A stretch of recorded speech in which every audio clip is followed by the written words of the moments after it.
ಕುರಿತು ಡಿಸ್ಕಸ್ ಮಾಡಿದೀವಿ.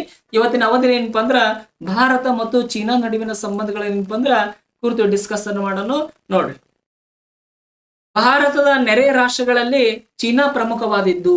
ನೋಡ್ರಿ, ನಮ್ಮ ಭಾರತದ ನೆರೆಯ ದೇಶಗಳಲ್ಲಿ ಏನಪ್ಪಾ ಅಂದ್ರ ಬಹಳಷ್ಟು ಪ್ರಮುಖವಾದಂತ ರಾಷ್ಟ್ರ ಯಾವ್ದಾಗ್ತದಪ್ಪ ಅಂದ್ರೆ ಚೀನಾ ಆಗ್ತದ.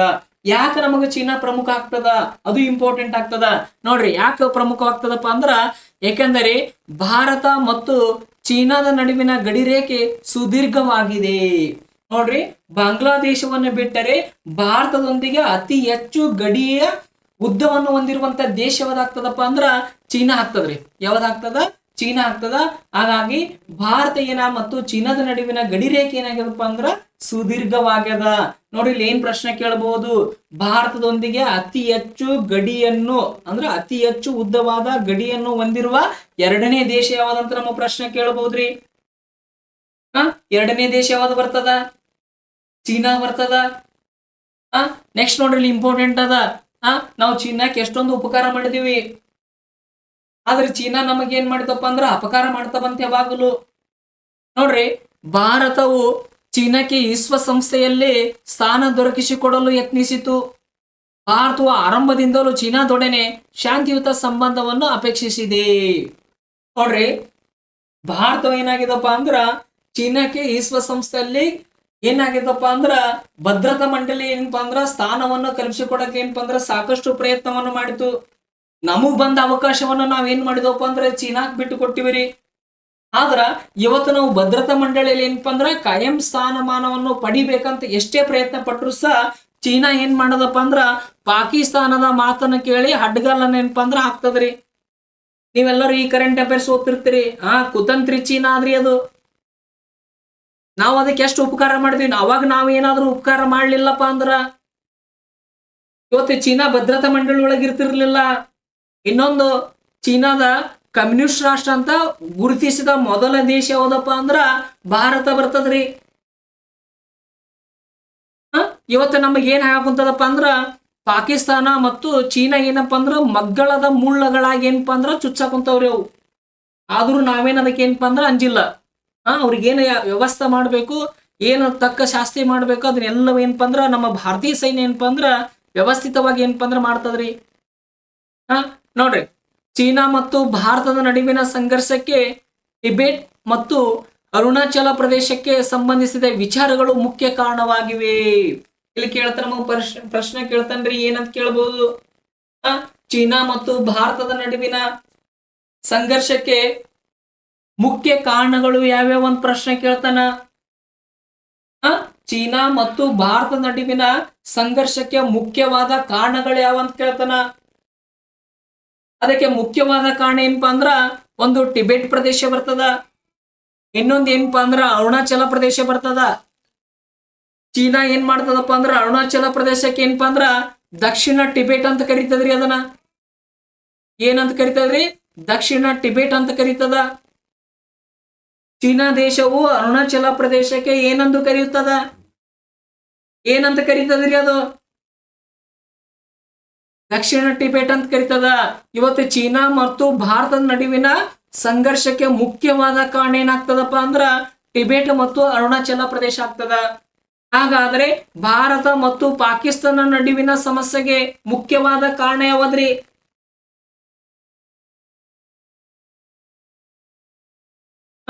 ಭಾರತ ಮತ್ತು ಪಾಕಿಸ್ತಾನ ನಡುವಿನ ಸಂಘರ್ಷಕ್ಕೆ ಅಥವಾ ಸಮಸ್ಯೆಗೆ ಮುಖ್ಯವಾದ ಕಾರಣ ಯಾವ್ದಪ್ಪ ಅಂದ್ರ ಕಾಶ್ಮೀರ್ ವಿವಾದ ಬರ್ತದ.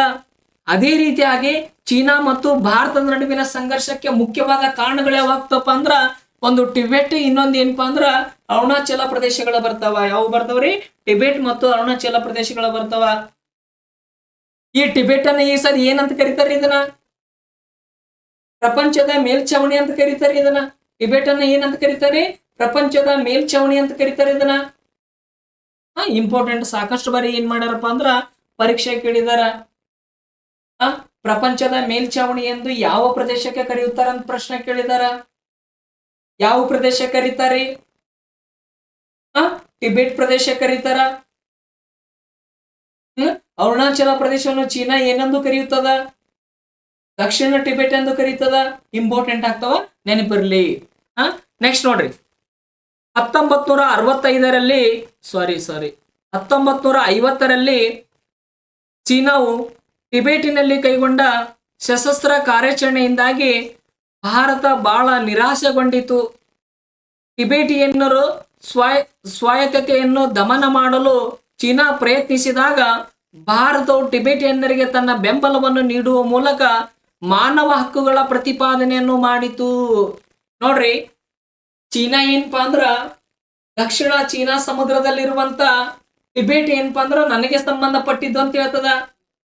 ಆದ್ರೆ ಟಿಬೆಟಿನಲ್ಲಿ ವಾಸಿಸುವಂತ ಜನರು ಏನಪ್ಪಾ ಅಂದ್ರ ನಮ್ದು ಪ್ರತ್ಯೇಕವಾದ ದೇಶ, ನಾವು ಯಾರೊಂದಿಗೆ ಏನಪ್ಪಾ ಅಂದ್ರ ಗುರುತಿಸಿಕೊಳ್ಳುವುದಿಲ್ಲ, ನಾವು ಸ್ವತಂತ್ರವಾಗಿದ್ದೀವಿ ಅಂತ ಏನಪ್ಪಾ ಅಂದ್ರ ಅದು ವಾದ ಮಾಡ್ತದ. ಅವಾಗ ಚೀನಾ ಏನ್ ಮಾಡ್ತದಪ್ಪ ಅಂದ್ರ 1965ರಲ್ಲಿ ಟಿಬೆಟಿನಲ್ಲಿ ಏನಾಗ್ತದಪ್ಪ ಅಂದ್ರ ಒಂದು ಸಶಸ್ತ್ರವಾದ ಕಾರ್ಯಾಚರಣೆಯನ್ನು ಏನಪ್ಪಾ ಅಂದ್ರ ಕೈಗೊಳ್ತದ.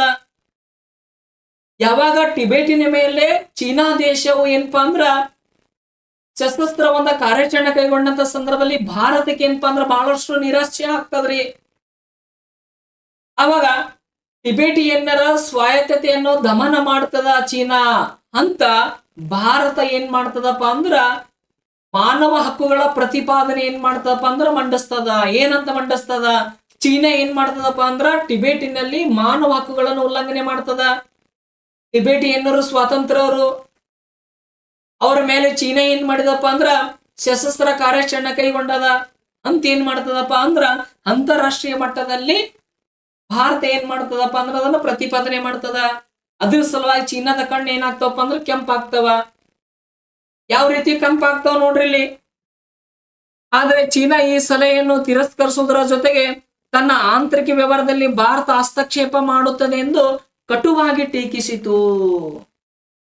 ಯಾವಾಗ ಭಾರತ ಟಿಬೆಟಿಯನ್ನರ ಮೂಲಭೂತ ಹಕ್ಕುಗಳು ಉಲ್ಲಂಘನೆ ಆಗ್ತವ ಅಂತ ತಿಳ್ಕೊಂಡು ಅಂತಾರಾಷ್ಟ್ರೀಯ ಮಟ್ಟದಲ್ಲಿ ಏನು ಪ್ರಚಾರ ಮಾಡಿತಲ್ಲ, ಮಾಡಿ ಸಲುವಾಗಿ ಚೀನಾ ಏನ್ ಮಾಡ್ತದಪ್ಪ ಅಂದ್ರ ಭಾರತದ ಸಲಹೆಯನ್ನು ತಿರಸ್ಕಾರ ಮಾಡ್ತದ. ಅದರ ಜೊತೆಗೆ ಏನ್ ಹೇಳ್ತದ, ಇಂಡಿಯಾದವರಿಗೆ ಒಂದು ಮಾತು ಹೇಳ್ತದ, ಅದು ನೀವು ನಮ್ಮ ಆಂತರಿಕ ವ್ಯವಹಾರದಲ್ಲಿ ಏನ್ ಮಾಡ್ತೀರಪ್ಪ ಅಂದ್ರ ಹಸ್ತಕ್ಷೇಪ ಮಾಡ್ತೀರಿ, ನೀವು ನಿಮ್ ಪಾಡಿಗೆ ಸುಮ್ಮರ್ರಿ, ಟಿಬೆಟ್ ನಮಗ್ ಸಂಬಂಧಪಟ್ಟಿದ್ದದು ಅಂತ ಏನ್ ಮಾಡ್ತದಪ್ಪ ಅಂದ್ರ ಭಾರತನ ಏನಪ್ಪಾ ಅಂದ್ರ ಕಟುವಾಗಿ ಏನ್ ಮಾಡ್ತದಪ್ಪ ಅಂದ್ರ ಟೀಕಿಸ್ತದ್ರಿ. ಭಾರತನ ಏನ್ ಮಾಡ್ತದ್ರಿ, ಅದು ಕಟುವಾಗಿ ಏನ್ ಮಾಡ್ತದಪ್ಪ ಅಂದ್ರ ಟೀಕಿಸ್ತದ. ಸರ್, ಇಲ್ಲಿ ಏನ್ ಪ್ರಶ್ನೆ ಕೇಳಬಹುದ್ರಿ ನಮಗ? ಏನ್ ಕೇಳಬಹುದು? ಚೀನಾವು ಟಿಬೆಟಿನಲ್ಲಿ ಯಾವ ವರ್ಷ ಸಶಸ್ತ್ರ ಕಾರ್ಯಾಚರಣೆ ಕೈಗೊಂಡಿತ್ತು ಅಂತ ಪ್ರಶ್ನೆ ಕೇಳ್ತಾನ. ಯಾವ ವರ್ಷ ಕೈಗೊಂಡಿತ್ರಿ ಅದು? ಯಾವ ವರ್ಷ ರೀ? 1950ರಲ್ಲಿ 1950ರಲ್ಲಿ ಏನಾಗ್ತದಪ್ಪ ಅಂದ್ರ ಚೀನಾವು ಟಿಬೆಟಿನಲ್ಲಿ ಏನಾಗ್ತದಪ್ಪ ಅಂದ್ರ ಸಶಸ್ತ್ರ ಕಾರ್ಯಾಚರಣೆ ಏನಪ್ಪಾ ಅಂದ್ರ ಕೈಗೊಳ್ತದ. ಇದೇ ಸಮಸ್ಯೆ ಮುಂದೆ ಏನಾಗ್ತದಪ್ಪ ಅಂದ್ರ 1962ರ ಯುದ್ಧಕ್ಕೆ ಏನಾಗ್ತದಪ್ಪ ಅಂದ್ರ ಕಾರಣವಾಗ್ತದ್ರಿ. ಯಾವ ರೀತಿಯಾಗಿ ಕಾರಣವಾಗ್ತದ ಅನ್ನೋದು ಮುಂದೆ ಏನ್ ಮಾಡೋಣಪ್ಪ ಅಂದ್ರ ಡಿಸ್ಕಸ್ ಅನ್ನ ಮಾಡೋಣ್ರಿ. ಇಲ್ಲದರಲ್ಲ, ಇವ್ರೆ ದಲೈ ಲಾಮಾ. ಇವರು ಯಾರು? ಟಿಬೆಟಿನ ಧರ್ಮಗುರು ಅಂತ ಕರೀತಾರ. ದಲೈ ಲಾಮಾಗ ಏನಂತ ಕರೀತಾರ್ರಿ? ಟಿಬೆಟಿನ ಧರ್ಮಗುರು ಯಾರಪ್ಪ ಅಂದ್ರ ದಲೈ ಲಾಮಾ ಅಂತ ಬರ್ತಾರ. ಇವರಿಗೆ 2026ರಲ್ಲಿ ಯಾವ ಪ್ರಶಸ್ತಿಯನ್ನು ಕೊಡಲಾಗಿದಪ್ಪ ಅಂದ್ರ ಗ್ರಾಮಿ ಪ್ರಶಸ್ತಿಯನ್ನು ಕೊಡಲಾಗಿದೆ. ಇಂಪಾರ್ಟೆಂಟ್ ನೆನಪಿಟ್ಟುಕೋರಿ. ನಮ್ ಜಿಪಿಟಿ ಪರೀಕ್ಷೆಗೆ ಏನಪ್ಪಾ ಅಂದ್ರ ಈ ಅವಾರ್ಡ್ಗೆ ಸಂಬಂಧಪಟ್ಟಂತೆ ಏನಪ್ಪಾ ಅಂದ್ರ ಒಂದು ಜಿಕೆದೊಳಗೆ ಏನಪ್ಪಾ ಅಂದ್ರ ಟಾಪಿಕ್ ಅದ್ರಿ. 2026ನೇ ಸಾಲಿನಲ್ಲಿ ಗ್ರಾಮಿ ಪ್ರಶಸ್ತಿಯನ್ನು ಯಾರಿಗೆ ಕೊಟ್ರ ಪ್ರಶ್ನೆ ಕೇಳಬಹುದು. ಯಾರಿಗೆ ಕೊಟ್ರಪ್ಪ ಅಂದ್ರ ದಲೈ ಲಾಮಾಗ್ ಏನ್ ಮಾಡಿದಾರಪ್ಪ ಅಂದ್ರೆ ಈ ಪ್ರಶಸ್ತಿನ ಅವರು ಕೊಟ್ಟಾರ್ರಿ. ಗ್ರಾಮಿ ಪ್ರಶಸ್ತಿ. ಗ್ರಾಮಿ ಪ್ರಶಸ್ತಿನ ಯಾವ ಕ್ಷೇತ್ರದಾಗ ಕೊಡ್ತಾರ್ರಿ? ಇದನ್ನ ಯಾವ ಕ್ಷೇತ್ರದಾಗ ಕೊಡ್ತಾರಪ್ಪ ಅಂದ್ರ ಸಂಗೀತ ಕ್ಷೇತ್ರದಲ್ಲಿ ಏನಪ್ಪಾ ಅಂದ್ರ ಕೊಡ್ತಾರೆ. ಯಾವ ಕ್ಷೇತ್ರದಲ್ಲಿ ಕೊಡ್ತಾರೆ? ಇದನ್ನ ಸಂಗೀತ ಕ್ಷೇತ್ರದಲ್ಲಿ ಏನಪ್ಪಾ ಅಂದ್ರ ಕೊಡ್ತಾರ. ಹೇಳ್ರಿ, 1950ರಲ್ಲಿ ಚೀನಾ ಟಿಬೆಟಿನ ಮೇಲೆ ಆಕ್ರಮಣ ಮಾಡಿ ಮಿಲಿಟರಿ ನಿಯಂತ್ರಣವನ್ನು ಸಾಧಿಸಿತು. ನೋಡ್ರಿ, 1950ರಲ್ಲಿ ಟಿಬೆಟ್ ಮೇಲೆ ಏನಾಗ್ತದಪ್ಪ ಅಂದ್ರ ಚೀನಾ ದೇಶ ಏನಪ್ಪಾ ಅಂದ್ರ ಆಕ್ರಮಣ ಮಾಡಿ ಮಿಲಿಟರಿ ನಿಯಂತ್ರಣವನ್ನು ಏನಪ್ಪಾ ಅಂದ್ರ ಸಾಧಿಸ್ತದ್ರಿ. ಈ ಸಂದರ್ಭದಲ್ಲಿ ನೆಲೆಯನ್ನು ಕಳೆದುಕೊಂಡ ಟಿಬೆಟಿನ ಧರ್ಮಗುರು ದಲೈ ಲಾಮಾರವರಿಗೆ ಭಾರತ ಆಶ್ರಯ ಕಲ್ಪಿಸಿತು. ಯಾವಾಗ? 1950ರಲ್ಲಿ ಚೀನಾ ಟಿಬೆಟಿನ ಮೇಲೆ ದಾಳಿ ಮಾಡಿತು. ದಾಳಿ ಮಾಡಿ ಆ ಟಿಬೆಟಿನಲ್ಲಿ ಏನಪ್ಪಾ ಅಂದ್ರ ಮಿಲಿಟರಿ ಆಡಳಿತ, ಮಿಲಿಟರಿ ನಿಯಂತ್ರಣವನ್ನು ಏನಪ್ಪಾ ಅಂದ್ರ ಸಾಧಿಸ್ತದ. ಈ ಸಂದರ್ಭದಲ್ಲಿ ಏನಾಗ್ತದಪ್ಪ ಅಂದ್ರ ಟಿಬೇಟಿನ ಧರ್ಮಗುರು ಆದಂತ ದಲೈ ಲಾಮ ಏನ್ ಮಾಡ್ತಾನಪ್ಪ ಅಂದ್ರ ನಿರಾಶ್ರಿತ ಆಗ್ತಾನ್ರಿ ಆತನಿಗೆ ಅಲ್ಲಿ ನೆಲೆ ಇಲ್ಲದಂಗ ಆಗ್ತದ. ಆತನಿಗೆ ನೆಲೆ ಇಲ್ಲದಂತ ಸಂದರ್ಭದಲ್ಲಿ ಭಾರತದ ಸಹಾಯವನ್ನು ಯಾಚಿಸ್ತಾನ ಭಾರತದ ಸಹಾಯವನ್ನು ಯಾಚಿಸಲಾಗಿ ಭಾರತ ಏನ್ ಮಾಡ್ತದಪ್ಪ ಅಂದ್ರ ಈ ದಲೈ ಲಾಮ ಅವ್ರಿಗೆ ಏನಪ್ಪಾ ಅಂದ್ರ ಆಶ್ರಯವನ್ನು ಕಲ್ಪಿಸ್ತದ. ಏನ್ ಮಾಡ್ತದ್ರಿ? ಆಶ್ರಯವನ್ನು ಕಲ್ಪಿಸ್ತದ. ಇವರ ಜೊತೆಗೆ ಸುಮಾರು 80,000 ಮಂದಿ ಟಿಬೇಟಿಯನ್ನರು ಭಾರತಕ್ಕೆ ನಿರಾಶ್ರಿತರಾಗಿ ಬಂದರು. ನೋಡ್ರಿ, ದಲೈ ಲಾಮ ಒಬ್ಬರೇ ಬರಲಿಲ್ಲ, ಅವನ ಜೊತೆಗೆ ಸಾವಿರಾರು ಮಂದಿ, ಸುಮಾರು ಎಷ್ಟು ಮಂದಿ ಅಪ್ಪ ಅಂದ್ರ 80,000 ಮಂದಿಗಳು ಏನ್ ಮಾಡ್ತಾರಪ್ಪ ಅಂದ್ರ ಟಿಬೇಟಿಯನ್ನರು ಏನಪ್ಪಾ ಅಂದ್ರ ಭಾರತಕ್ಕೆ ಏನ್ ಮಾಡ್ತಾರಪ್ಪ ಅಂದ್ರ ನಿರಾಶ್ರಿತರಾಗಿ ಏನಪ್ಪಾ ಅಂದ್ರ ಬರ್ತಾರೆ ಅವರು.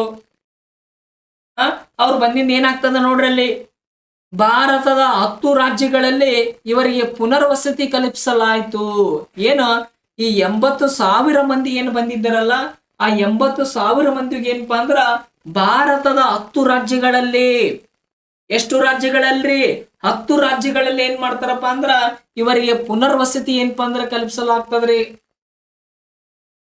ಇಲ್ಲಿ ನಮ್ಮ ಕರ್ನಾಟಕಕ್ಕೆ ಸಂಬಂಧಪಟ್ಟಂತೆ ಮುಂಡಗೋಡ ಅಂದ್ರೆ ಉತ್ತರ ಕನ್ನಡ ಜಿಲ್ಲೆ ಮತ್ತು ಬೈಲುಕುಪ್ಪೆ ಅಂದ್ರ ಮೈಸೂರು, ಇಲ್ಲಿ ಇವರ ನೆಲೆಗಳಿವೆ. ಕರ್ನಾಟಕದಲ್ಲಿ ಟಿಬೇಟಿಯನ್ನರ ನೆಲೆ ಎಲ್ಲಿ ಕಂಡು ಬರ್ತದಪ್ಪ ಅಂದ್ರ ಉತ್ತರ ಕನ್ನಡ ಜಿಲ್ಲೆಯ ಮುಂಡಗೋಡ. ಬಹಳಷ್ಟು ಇಂಪಾರ್ಟೆಂಟ್. ಆಲ್ರೆಡಿ ಏನಪ್ಪಾ ಅಂದ್ರೆ PSI ಪರೀಕ್ಷೆಗೆ ಈ ಪ್ರಶ್ನೆಗಳು ಬಂದವ್ರಿ. ಮುಂಡಗೋಡ, ನೆಕ್ಸ್ಟ್ ಬೈಲುಕುಪ್ಪೆ ಏನಾಗಿದವಪ್ಪ ಅಂದ್ರ ಇವು ಕರ್ನಾಟಕದಲ್ಲಿರುವಂತ ಟಿಬೇಟಿಯನ್ನರ ಏನಪ್ಪಾ ಅಂದ್ರ ಆಶ್ರಯ ತಾಣಗಳಾಗ್ಯಾವ.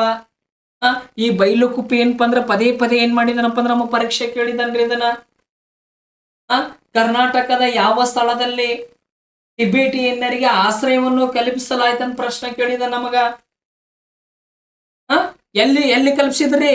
ಮುಂಡಗೋಡ ಮತ್ತು ಬೈಲುಕುಪ್ಪೆಯಲ್ಲಿ ಏನಪ್ಪಾ ಅಂದ್ರ ಟಿಬೇಟಿಯನ್ನರಿಗೆ ಏನಪ್ಪಾ ಅಂದ್ರ ಆಶ್ರಯವನ್ನು ಕಲ್ಪಿಸಲಾಗ್ತದ.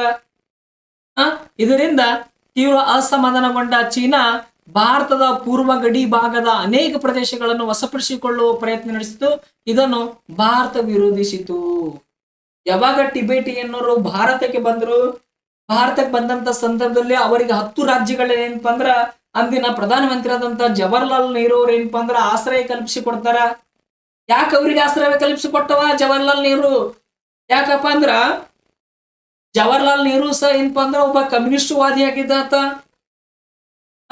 ತನ್ನ ಸಿದ್ಧಾಂತದಲ್ಲಿ ಅಂದ್ರ ಕಮ್ಯುನಿಸ್ಟ್ ಸಿದ್ಧಾಂತದಲ್ಲಿ ಏನಪ್ಪಾ ಅಂದ್ರ ನಂಬಿಕೆ ಹೊಂದಿರುವಂತ ವ್ಯಕ್ತಿ ಆತ. ಅದ್ರ ಸಲುವಾಗಿ ಏನ್ ಮಾಡ್ತಾನಪ್ಪ ಅಂದ್ರ ಅವ್ರಿಗೆ ಆಶ್ರಯವನ್ನು ಕಲ್ಪಿಸಿಕೊಡ್ತಾನ. ಎಷ್ಟು ರಾಜ್ಯಗಳಲ್ಲಿ? 10 ರಾಜ್ಯಗಳಲ್ಲಿ ಏನ್ ಮಾಡ್ತಾನಪ್ಪ ಅಂದ್ರ ಅವ್ರಿಗೆ ಆಶ್ರಯವನ್ನು ಕಲ್ಪಿಸಿಕೊಡ್ತಾನ.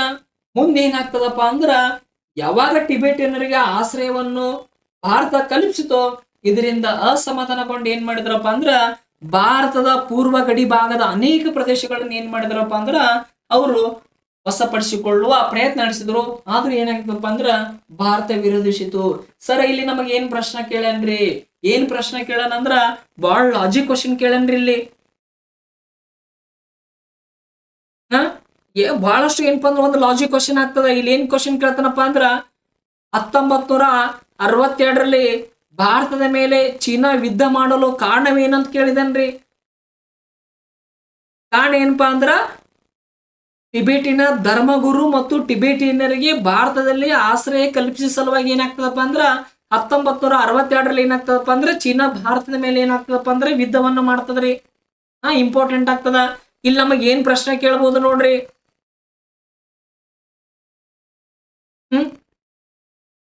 ಚೀನಾ ಟಿಬೇಟಿನ ಮೇಲೆ ಯಾವಾಗ ಮಿಲಿಟರಿ ನಿಯಂತ್ರಣವನ್ನು ಸಾಧಿಸಿದಂತ ಪ್ರಶ್ನೆ ಕೇಳಬಹುದು ನಮಗ. ಯಾವ ವರ್ಷ ಸಾಧಿಸ್ತ್ರಿ? 1950ರಲ್ಲಿ ಏನಪ್ಪಾ ಅಂದ್ರೆ ನಿಯಂತ್ರಣವನ್ನು ಸಾಧಿಸ್ತದ. ನೆಕ್ಸ್ಟ್ ಟಿಬೇಟಿನ ಧರ್ಮಗುರು ಯಾರಂತ ನಮಗ್ ಪ್ರಶ್ನೆ ಕೇಳಬಹುದು. ಟಿಬೇಟಿನ ಧರ್ಮಗುರು ಯಾರೇ? ದಲೈ ಲಾಮಾ ಬರ್ತಾರ.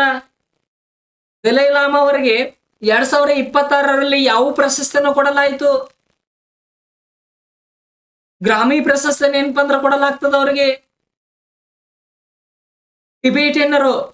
ಟಿಬೇಟಿಯನ್ನರು ಭಾರತಕ್ಕೆ ಬಂದಂತ ಸಂದರ್ಭದಲ್ಲಿ ಎಷ್ಟು ರಾಜ್ಯಗಳೆಲ್ಲ ಅವರಿಗೆ ಪುನರ್ವಸತಿ ಕೇಂದ್ರಗಳನ್ನು ಕಲ್ಪಿಸಿಕೊಡಲಾಯಿತು? ಎಷ್ಟು ರಾಜ್ಯಗಳಲ್ರಿ? 10 ರಾಜ್ಯಗಳಲ್ಲಿ ಏನ್ ಮಾಡ್ತಾರಪ್ಪ ಅಂದ್ರ ಅವರಿಗೆ ಪುನರ್ವಸತಿ ಕೇಂದ್ರಗಳನ್ನು ಸ್ಥಾಪನೆ ಮಾಡಿಕೊಳ್ಳಲಾಗ್ತದ. ಕರ್ನಾಟಕದ ಸಹ ಏನಪ್ಪ ಅಂದ್ರೆ ಇವರು ಪುನರ್ವಸತಿ ನೆಲೆಗಳಿರ್ತಾವ. ಅವೆರಡು ಪ್ರದೇಶಗಳು ಯಾವಪ್ಪ ಅಂದ್ರ ಒಂದು ಮುಂಡಗೋಡ ಉತ್ತರ ಕನ್ನಡ ಜಿಲ್ಲೆಯಲ್ಲಿ ಬರ್ತದ, ಇನ್ನೊಂದು ಬೈಲುಕುಪ್ಪೆ ಬರ್ತದ. ಇವೇನಪ್ಪಾ ಅಂದ್ರ ಎರಡು ಪ್ರಮುಖವಾದ ನೆಲೆಗಳಾಗ್ತವ. ಇನ್ನೊಂದು ಇಲ್ಲಿ ಏನ್ ಪ್ರಶ್ನೆ ಕೇಳ್ಬೋದಪ್ಪ ಅಂದ್ರ ಟಿಬೇಟಿಯನ್ನರ ಆಶ್ರಯ ತಾಣವಾದಂತ ಬೈಲುಕುಪ್ಪೆ ಕರ್ನಾಟಕದ ಯಾವ ಜಿಲ್ಲೆಯಲ್ಲಿ ಅದಂತ ಪ್ರಶ್ನೆ ಕೇಳಬಹುದು ನಮಗ. ಕರ್ನಾಟಕದ ಯಾವ ಜಿಲ್ಲೆಯಲ್ಲಿ ಅದಾವ್ರಿ? ಒಂದು ಬೈಲುಕುಪ್ಪೆ ಎಲ್ಲದ, ಮೈಸೂರಿನಲ್ಲದ, ಮುಂಡಗೋಡ ಎಲ್ಲದ, ಉತ್ತರ ಕನ್ನಡದೊಳಗದ. ಇಂಪಾರ್ಟೆಂಟ್, ಉತ್ತರ ಕನ್ನಡದೊಳಗೆ ಏನಪ್ಪಾ ಅಂದ್ರ ಅದ ಬಹಳಷ್ಟು ಇಂಪಾರ್ಟೆಂಟ್ ಆಗ್ತಾವ. ಇವ್ರಿಗೆ ಯಾವಾಗ ನೆಲೆ ಕಲ್ಸಿದ್ರಲ್ಲ, ಇದರಿಂದ ಏನಾಗ್ತದಪ್ಪ ಅಂದ್ರ ಚೀನಾ ಸಿಟಿಗೆ ನಮ್ಮ ಮ್ಯಾಲ ಏನಪ್ಪಾ ಅಂದ್ರ ದಾಳಿ ಏನಪ್ಪಾ ಅಂದ್ರ ಮಾಡ್ತದ್ರಿ. ನೆಕ್ಸ್ಟ್ ನೋಡ್ರಿ,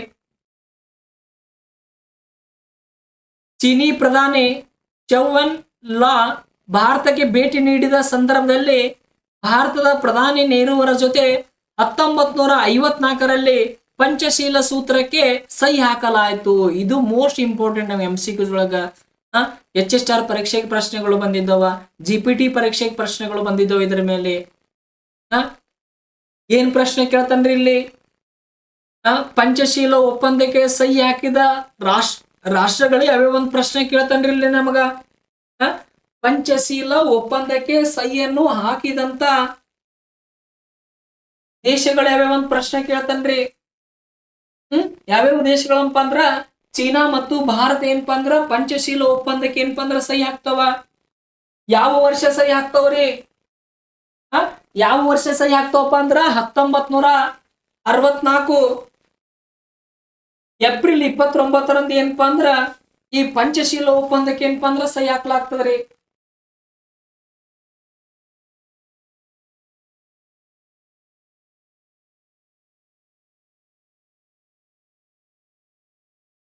ಮತ್ತೆ ಇನ್ನೊಂದ್ ಏನ್ ಪ್ರಶ್ನೆ ಕೇಳಬಹುದಪ್ಪ ಅಂದ್ರ ಪಂಚಶೀಲ ಒಪ್ಪಂದಕ್ಕೆ ಸಹಿ ಹಾಕಿದ ಚೀನಾ ಪ್ರಧಾನಿ ಯಾರಂತ ಪ್ರಶ್ನೆ ಕೇಳಬಹುದು. ಪಂಚಶೀಲ ಒಪ್ಪಂದಕ್ಕೆ ಸಹಿ ಹಾಕಿದಂತ ಚೀನಾ ಪ್ರಧಾನಿ ಯಾರಂತ ಪ್ರಶ್ನೆ ಕೇಳಬಹುದು. ಯಾರು ಬರ್ತಾರ್ರಿ? ಚೌವನ್ ಲಾ ಅನ್ನೋರ್ ಏನಪ್ಪಾ ಅಂದ್ರ ಬರ್ತಾರ್ರಿ. ಇನ್ನ ಭಾರತದ ಪ್ರಧಾನಿ ಯಾರಪ್ಪ ಅಂದ್ರ ಜವಾಹರ್ಲಾಲ್ ನೆಹರು ಅವ್ರ ಏನಪ್ಪಾ ಅಂದ್ರ ಬರ್ತಾರ. ಬಹಳಷ್ಟು ಇಂಪಾರ್ಟೆಂಟ್. ಇನ್ನೊಮ್ಮೆ ರಿಪೀಟ್ ಮಾಡ್ತೀನಿ ನೋಡ್ರಿ. ಪಂಚಶೀಲ ಒಪ್ಪಂದಕ್ಕೆ ಸಹಿ ಹಾಕಿದ ರಾಷ್ಟ್ರಗಳು ಪರ್ಫೆಕ್ಟ್ ಆಗ್ಬೇಕಿಲ್ಲೇ. ಪಂಚಶೀಲ ಒಪ್ಪಂದಕ್ಕೆ ಸಹಿ ಹಾಕಿದ ರಾಷ್ಟ್ರಗಳು ಭಾರತ ಮತ್ತು ಚೀನಾ ಬರ್ತಾವ. ಯಾವ ವರ್ಷ ಸಹಿ ಹಾಕಿದ್ರು? 1954 ಏಪ್ರಿಲ್ 29ರಂದು ಏನ್ ಮಾಡ್ತಾವಪ್ಪ ಅಂದ್ರ ಸಹಿ ಹಾಕ್ತಾವ್ರಿ. ಪಂಚಶೀಲ ಒಪ್ಪಂದಕ್ಕೆ ಸಹಿ ಹಾಕಿದಂತ ವ್ಯಕ್ತಿಗಳ್ಯಾರಪ್ಪ ಅಂದ್ರ ಚೀನಾದ ಪ್ರಧಾನಿ ಅಂತ ಚೌವ್ಯಾನ್ ಲಾ ಬರ್ತಾರ. ಇನ್ನ ಭಾರತದ ಪ್ರಧಾನಿ ಯಾರಪ್ಪ ಅಂದ್ರ ಜವಾಹರ್ಲಾಲ್ ನೆಹರು ಅವ್ರು ಬರ್ತಾರ. ನೆನಪುಳಿತಾವ್ರಿ?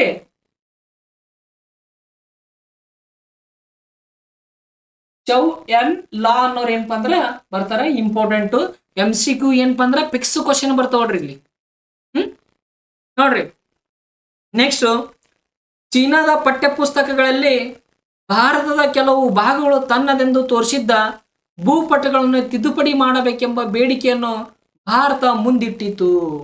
ನೋಡ್ರಿ, ಚೀನಾ ಏನ್ ಮಾಡಿದಪ್ಪ ಅಂದ್ರ ತನ್ನ ಶಾಲೆಯ ಪಠ್ಯ ಪುಸ್ತಕಗಳು ಏನಪ್ಪಾ ಅಂದ್ರ ಭಾರತದ ಕೆಲವು ಭಾಗಗಳನ್ನು, ಅದು ವಿಶೇಷವಾಗಿ ಏನಪ್ಪಾ ಅಂದ್ರ ಅರುಣಾಚಲ ಪ್ರದೇಶದಲ್ಲಿ ಬರುವಂತ ಕೆಲವೊಂದಿಷ್ಟು ಹಳ್ಳಿಗಳನ್ನ ಏನಪ್ಪಾ ಅಂದ್ರ ತನಗೆ ಸಂಬಂಧಪಟ್ಟಿದ್ದು ಎಂದು ತಿಳ್ಕೊಂಡು ತನ್ನ ಪಠ್ಯ ಪುಸ್ತಕದಲ್ಲಿ ಏನ್ ಮಾಡಿದಪ್ಪ ಅಂದ್ರ ಅವುಗಳನ್ನ ತೋರ್ಸದ. ತನ್ನ ಪಠ್ಯ ಪುಸ್ತಕದ ಭೂಪಟದಲ್ಲಿ ಭಾರತದ ಕೆಲವೊಂದಿಷ್ಟು ಏನ್ ಮಾಡ್ಯದಪ್ಪ ಅಂದ್ರ ಭೂಭಾಗವನ್ನ ಏನಪ್ಪಾ ಅಂದ್ರ ತೋರ್ಸದ. ಅವುಗಳನ್ನೆಲ್ಲವ ಏನ್ ಮಾಡ್ಬೇಕಪ್ಪ ಅಂದ್ರ ತಿದ್ದುಪಡಿ ಮಾಡ್ಬೇಕಂತ ಭಾರತ ಏನ್ ಮಾಡಿದಪ್ಪ ಅಂದ್ರ ತನ್ನ ಬೇಡಿಕೆಯನ್ನು ಏನಪ್ಪಾ ಅಂದ್ರ ಸಲ್ಲಿಸದ. ಇದಕ್ಕೆ ಚೀನಾದ ಪ್ರಧಾನಿ ಒಪ್ಪಿಕೊಂಡರು ಈ ಕುರಿತಂತೆ ಯಾವುದೇ ಬದಲಾವಣೆಗಳನ್ನು ಮಾಡಲಿಲ್ಲ. ನೋಡ್ರಿ, ಭಾರತದ ಭೂಪಟಗಳನ್ನು ತಮ್ಮ ಪಠ್ಯ ಪುಸ್ತಕದ ಏನಪ್ಪಾ ಅಂದ್ರ ಸೇರ್ಪಡೆ ಮಾಡಿದಾರ, ಅವುಗಳನ್ನ ತಿದ್ದುಪಡಿ ಮಾಡ್ಬೇಕಂತ ಏನಪ್ಪಾ ಅಂದ್ರ ಚೀನಾ ಭಾರತ ತನ್ನ ವಾದ ಏನಪ್ಪಾ ಅಂದ್ರ ಮುಂದಿಟ್ಟದ. ಚೀನಾದ ಪ್ರಧಾನಿ ಇದಕ್ಕೂ ಒಪ್ಪಿಕೊಂಡಿದ್ರು ಸಹ ಯಾವುದೇ ರೀತಿ ಏನಪ್ಪಾ ಅಂದ್ರ ಬದಲಾವಣೆ ಏನಪ್ಪಾ ಅಂದ್ರ ಕಂಡು ಬಂದಿಲ್ರಿ. ನೆಕ್ಸ್ಟ್ ನೋಡ್ರಿ, ಟಿಬೇಟಿನ ಸಮಸ್ಯೆ ಹಿನ್ನೆಲೆಯಲ್ಲಿ ಚೀನಾವು ಭಾರತದ ಮೇಲೆ 1962ರಲ್ಲಿ ಈಶಾನ್ಯ ಗಡಿನಾಡಿನಿಂದ ಹಿಡಿದು ಲಡಾಖ್ ಅಂದ್ರೆ ಜಮ್ಮು ಮತ್ತು ಕಾಶ್ಮೀರದ ಭಾಗ ತನಕ ಭಾರಿ ಆಕ್ರಮಣ ಮಾಡಿತು.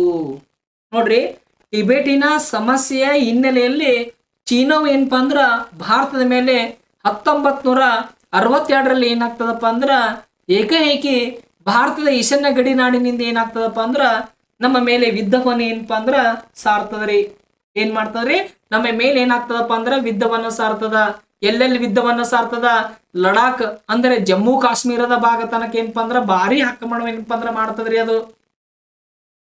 ನಮಗ್ ಕೇಳ್ಬೋದು ಪ್ರಶ್ನೆ, ಏನ್ ಕೇಳ್ಬೋದು, ಚೀನಾವು ಭಾರತದ ಮೇಲೆ 1962ರಲ್ಲಿ ಈಶಾನ್ಯ ಗಡಿನಾಡಿನಿಂದ ಯಾವ ಕಾರಣಕ್ಕಾಗಿ ದಾಳಿ ಏನು ಮಾಡಿತಂತ ಪ್ರಶ್ನೆ ಕೇಳ್ಬೋದು. ಯಾವ ಕಾರಣಕ್ಕಾಗಿ ನಮ್ಮ ಮೇಲೆ ದಾಳಿ ಮಾಡಿತದು? ಟಿಬೆಟಿನ ಸಮಸ್ಯೆಯ ಕಾರಣಕ್ಕಾಗಿ ಏನ್ ಮಾಡ್ತದಪ್ಪ ಅಂದ್ರ ನಮ್ಮ ಮೇಲೆ ಅದು ದಾಳಿ ಮಾಡ್ತದ್ರಿ. ಯಾವ ಕಾರಣಕ್ಕಾಗಿ ನಮ್ಮ ಮೇಲೆ ದಾಳಿ ಮಾಡ್ತದ? ಟಿಬೆಟಿನ ಸಮಸ್ಯೆಯ ಕಾರಣಕ್ಕಾಗಿ. ಯಾಕ, ಏನು, ಎಲ್ಲ ಅನ್ನೋದು ಏನಪ್ಪಾ ಅಂದ್ರ ಹಿಂದ್ಗಡೆ ಏನಪ್ಪಾ ಅಂದ್ರ ಎಕ್ಸ್ಪ್ಲೇನ್ ಮಾಡಿದೀವ್ರಿ. ಆದರೆ ಅದು ನೆಕ್ಸ್ಟ್ ನಡೀತದ ನೋಡ್ರಿ ಮುಂದ. ಆದರೆ ಅದು ಏಕಪಕ್ಷೀಯವಾಗಿ ಕದನ ವಿರಾಮವನ್ನು ಘೋಷಿಸಿತು. ಭಾರತದೊಂದಿಗೆ ಏನಪ್ಪಾ ಅಂದ್ರ ಕುಂತು ಏನು ಚರ್ಚೆ ಮಾಡ್ಲಿಲ್ರಿ. ಏಕಪಕ್ಷೀಯವಾಗಿ ಏನಪ್ಪಾ ಅಂದ್ರ ತಾನೇ ಕದನವನ್ನು ಘೋಷಣೆ ಮಾಡಿತು. ತಾನೇ ಕದನದ ವಿರಾಮವನ್ನು ಏನಪ್ಪಾ ಅಂದ್ರೆ ಘೋಷಣೆ ಮಾಡ್ತದ. ಯುದ್ಧ ಸ್ಟಾರ್ಟ್ ಮಾಡಿದವ್ರು ಅವ್ರೇ, ಯುದ್ಧ ಕೊನೆಗೊಳಿಸಿದವರು ಅವರೇ ರೀ. ನೋಡ್ರಿ, ಅಷ್ಟರೊಳಗೆ ಏನಾಗ್ತದಪ್ಪ ಅಂದ್ರ ಚೀನಾವು ಸುಮಾರು 14,671 ಚದರ ಮೈಲಿಗಳಷ್ಟು ಪ್ರದೇಶವನ್ನು ವಶಪಡಿಸಿಕೊಂಡಿತ್ತು. ನೋಡ್ರಿ, ಅಷ್ಟರೊಳಗೆ ಏನಾಗಿದಪ್ಪ ಅಂದ್ರ ಚೀನಾ ಸುಮಾರು ಎಷ್ಟು ಪ್ರದೇಶದ ಮೈಲ್ ಅಂದ್ರ ಎಷ್ಟು ಪ್ರದೇಶವನ್ನು ವಶಪಡಿಸಿಕೊಂಡಿತ್ತಪ್ಪ ಅಂದ್ರ 14,771 ಚದರ ಮೈಲಿಗಳಷ್ಟು ಏನಪ್ಪಾ ಅಂದ್ರ ಭೂ ಪ್ರದೇಶವನ್ನು ಏನಪ್ಪಾ ಅಂದ್ರ ಅದು ವಶಪಡಿಸಿಕೊಂಡಿತ್ರಿ. ಇದರಿಂದಾಗಿ ಪಂಚಶೀಲ ಸೂತ್ರಗಳಿಗೆ ಕಾರಣರಾದ ನೆಹರು ಅತೀವ ಬೇಸರಗೊಂಡರು. ಯಾವಾಗ ಚೀನಿ ಬಾಯಿ ಅಂತ ಏನ್ ಹೇಳ್ತಿದ್ರಲ್ಲ ಜವಾಹರ್ಲಾಲ್ ನೆಹರು ಅವರು, ಹೇಳ್ದೆ ಕೇಳದೆ 1962ರಲ್ಲಿ ನಮ್ಮ ಭಾರತದ ಮೇಲೆ ಚೀನಾದವರು ದಾಳಿ ಮಾಡಿದ್ರಲ್ಲ, ಅವಾಗ ಜವಾಹರ್ಲಾಲ್ ನೆಹರು ಅವ್ರಿಗೆ ಏನಪ್ಪಾ ಅಂದ್ರ ಹೃದಯದೊಳಗೆ ಏನಾಗ್ತದಪ್ಪ ಅಂದ್ರ ಇರದಂಗ ಆಗ್ತದ್ರಿ. ಏನಾಗ್ತದ? ಇರದಂಗ ಆಗ್ತದ. ಹಿಂದಿ ಚೀನಿ ಬಾಯಿ ಅನ್ನೋದು ಏನತ್ತಲ್ಲ, ಅವಾಗ ಏನಾಗ್ತದಪ್ಪ ಅಂದ್ರ ಅವ್ರಿಗೆ ಬೇಸರ ಆಗ್ತದ. ನಾವು ಇಷ್ಟೊಂದು ಏನಪ್ಪಾ ಅಂದ್ರ ಅನ್ಯೂನ್ಯತೆಯಿಂದ ಇದ್ರು ಸಹ ಏನಪ್ಪಾ ಅಂದ್ರ ಚೀನಾದವ್ರ ನಮ್ಮ ಮೇಲೆ ದಾಳಿ ಮಾಡಿದ್ರಲ್ಲ, ಬರೀ ಅಷ್ಟ ದಾಳಿ ಮಾಡ್ಲಿಲ್ರಿ ಅವರು. ನಮ್ಮ ಭಾರತದ ಭೂ ಪ್ರದೇಶ ಎಷ್ಟದ? 14,671 ಚದರ ಮೈಲಿಗಳಷ್ಟು ಏನ್ ಮಾಡಿದಾರಪ್ಪ ಅಂದ್ರ ಅದನ್ನ ವಶಪಡಿಸಿಕೊಂಡ್ರು. ಇಲ್ಲಿ ಪಂಚಶೀಲ ತತ್ವಗಳಿಗೆ ಏನಪ್ಪಾ ಅಂದ್ರ ಧಕ್ಕೆ ಆಗ್ತದ್ರಿ. ಪಂಚಶೀಲ ತತ್ವಗಳು ಎಷ್ಟದವ್ರಿ? 5 ಅದಾವ. ಏನದವ್ರಿ? 5 ಅದಾವ. ಹಾಗಾದ್ರ 5 ಪಂಚಶೀಲ ತತ್ವಗಳು ಏನದವ್ರಿ ಅವು? ಒಂದೇದ್ ನೋಡ್ರಿ, ಏನಿತ್ತಪ್ಪ ಅಂದ್ರ ನೋಡ್ರಿ, ಒಂದೇದು ಪಂಚಶೀಲ ತತ್ವ ಏನಾಯ್ತಪ್ಪ ಅಂದ್ರ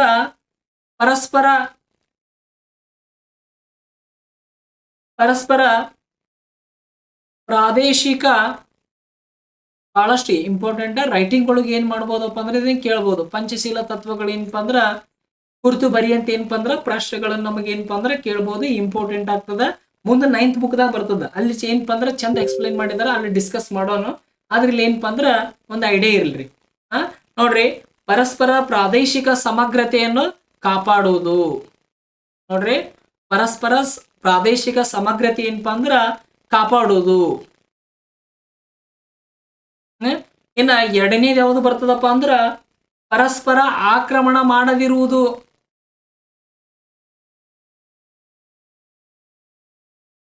ಪರಸ್ಪರ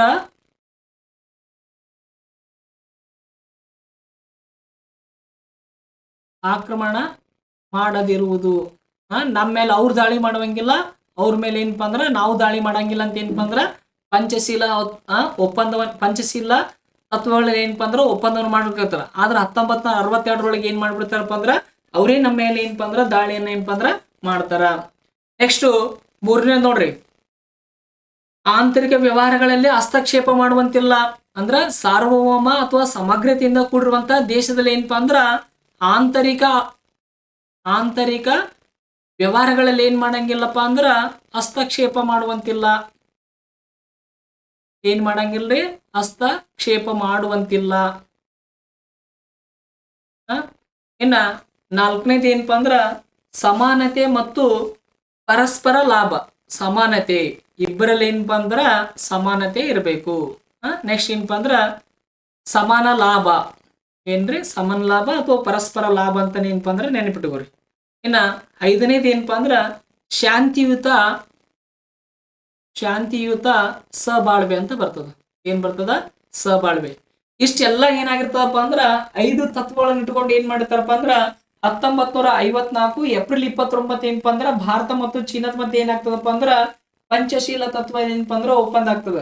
ಇಲ್ಲೇ ನಾವು ಏನ್ ಮಾಡೋಣಪ್ಪ ಅಂದ್ರ ಬೈಪಟ್ ಮಾಡ್ಬಿಡನ್ರಿ. ಒಂದೇದ್ ಏನಪ್ಪಾ ಅಂದ್ರ ಪರಸ್ಪರ ಪ್ರಾದೇಶಿಕ ಸಮಗ್ರತೆ ಅಥವಾ ಸಾರ್ವಭೌಮತೆಯನ್ನು ಕಾಪಾಡೋದ್ರಿ. ಸುಮ್ ಒಂದೊಂದೇ ನೆನಪಿಟ್ಟುಕೋರಿ. ಸಮಗ್ರತೆ ಮತ್ತು ಸಾರ್ವಭೌಮತ್ವವನ್ನು ಕಾಪಾಡೋದು. ಎರಡನೇದು ಪರಸ್ಪರ ಆಕ್ರಮಣ ಮಾಡದಿರುವುದು. ನಮ್ಮ ಮೇಲೆ ಅವ್ರು ದಾಳಿ ಮಾಡಂಗಿಲ್ಲ, ಅವ್ರ ಮೇಲೆ ನಾವು ಏನಪ್ಪಾ ಅಂದ್ರ ದಾಳಿ ಮಾಡುವಂಗಿಲ್ಲ. ನೆಕ್ಸ್ಟ್ ಆಂತರಿಕ ವರದಲ್ಲಿ ಹಸ್ತಕ್ಷೇಪ ಮಾಡುವಂತಿಲ್ಲ. ಸಮಾನತೆ ಮತ್ತು ಪರಸ್ಪರ ಲಾಭವನ್ನು ಮಾಡಿಕೊಳ್ಳೋದು. ಇಬ್ಬರಿಗೂ ಲಾಭ ಆಗಬೇಕು. ಏನೇ ಒಂದು ಕಾರ್ಯವನ್ನು ಮಾಡ್ತಾರಪ್ಪ ಅಂದ್ರ, ಯಾವುದೇ ಒಂದು ವ್ಯವಹಾರವನ್ನು ಮಾಡ್ತದಪ್ಪ ಅಂದ್ರೆ, ಯಾವುದೇ ದ್ವಿಪಕ್ಷೀಯ ವ್ಯಾಪಾರವನ್ನು ಮಾಡ್ತದಪ್ಪ ಅಂದ್ರ, ಇಲ್ಲ ರಾಜತಾಂತ್ರಿಕ ಸಂಬಂಧಗಳಲ್ಲಿ ಏನಾಗಬೇಕಂದ್ರ ಇಬ್ಬರಿಗೂ ಲಾಭ ಆಗಬೇಕು. ಅಲ್ಲಿ ಏನಪ್ಪಾ ಅಂದ್ರ ಸಮಾನತೆ ಇರಬೇಕು, ಸಮಾನ ಇದು ಇರಬೇಕು. ಏನಪ್ಪಾ ಅಂದ್ರ ಸಮಾನವಾದಂತ ಆಸಕ್ತಿ ಏನ್ ಮಾಡ್ಬೇಕಪ್ಪ ಅಂದ್ರ ಅವ್ರಿಬ್ಬರು ಹೊಂದಿರ್ಬೇಕು. ಮತ್ ಇನ್ನೊಂದ್ ಏನಪ್ಪಾ ಅಂದ್ರ ಶಾಂತಿಯುತ ಸಬಾಳ್ವೆ ಇವು ಇರ್ಬೇಕ್ರಿ. ಒಂದೇದ್ ಏನ್ರಿ ಸಮಗ್ರತೆ, ಸಾರ್ವಭೌಮತ್ವವನ್ನು ಕಾಪಾಡೋದು, ಪರಸ್ಪರ ಆಕ್ರಮಣ ಮಾಡದಿರುವುದು, ಆಂತರಿಕ ವರದಲ್ಲಿ ಹಸ್ತಕ್ಷೇಪ ಮಾಡದಿರುವುದು, ಸಮಾನತೆ, ಶಾಂತಿಯುತ ಸಬಾಳ್ವೆ. ಇವು ಏನಾಗ್ತವಪ್ಪ ಅಂದ್ರ ಪಂಚಶೀಲ ತತ್ವಗಳಾಗ್ತವ. ಇಂಪಾರ್ಟೆಂಟ್. ರೈಟಿಂಗ್ ಪರೀಕ್ಷೆಗೂ ಬರ್ತದ, MCQs ಒಳಗೆ ಏನಪ್ಪ ಅಂದ್ರೆ ಇವು ಬರ್ತವ, ಬಹಳಷ್ಟು ಇಂಪಾರ್ಟೆಂಟ್ ಆಗ್ತವ. ಕ್ಲಿಯರ್ ಆಯ್ತ್ರಿ ಇದಕ್ಕೆ ಸಂಬಂಧಪಟ್ಟಿದ್ದು?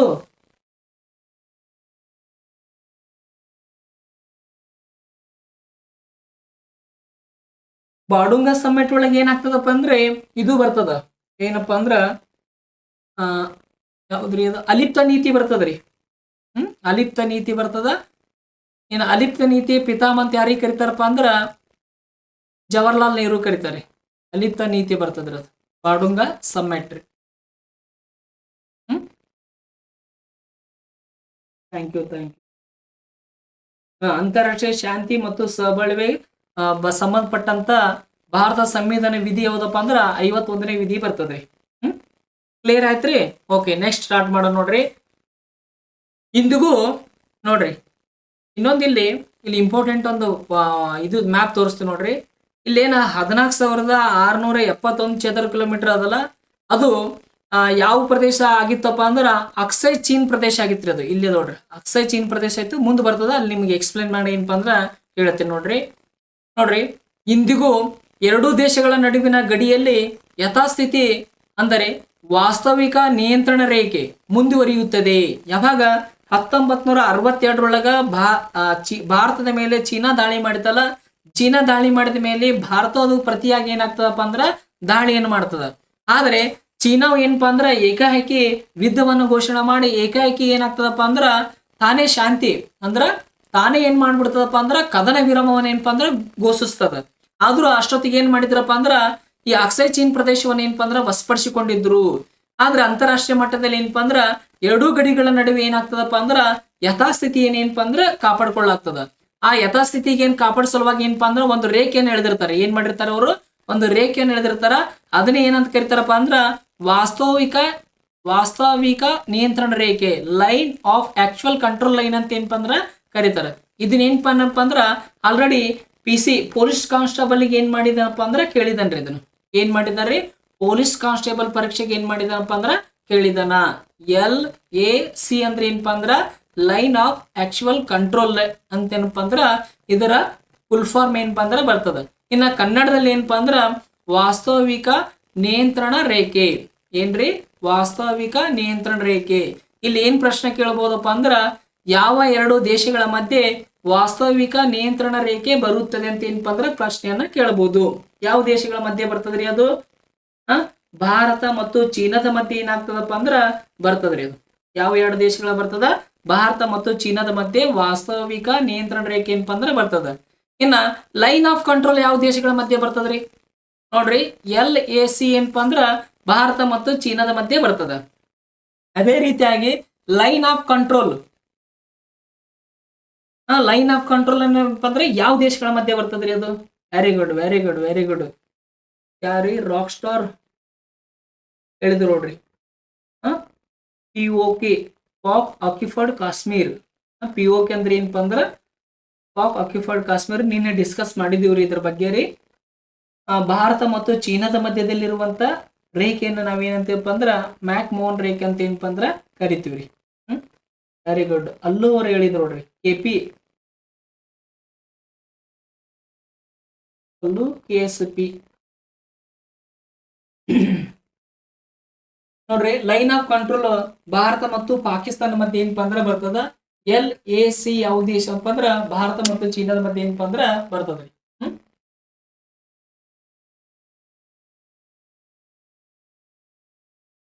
ನೆಕ್ಸ್ಟ್ ನೋಡ್ರಿ, ಚೀನಿಯರು ಪಾಕಿಸ್ತಾನ ಪರ ನೀತಿ ಹಾಗೂ ಪಾಕಿಸ್ತಾನ ಮತ್ತು ಚೀನಾ ನಡುವೆ ಹಾದು ಹೋಗುವ ಹೆದ್ದಾರಿಗಳು ಭಾರತದ ಆತಂಕಕ್ಕೆ ಏನಪ್ಪಾ ಅಂದ್ರ ಕಾರಣವಾಗಿವೆ.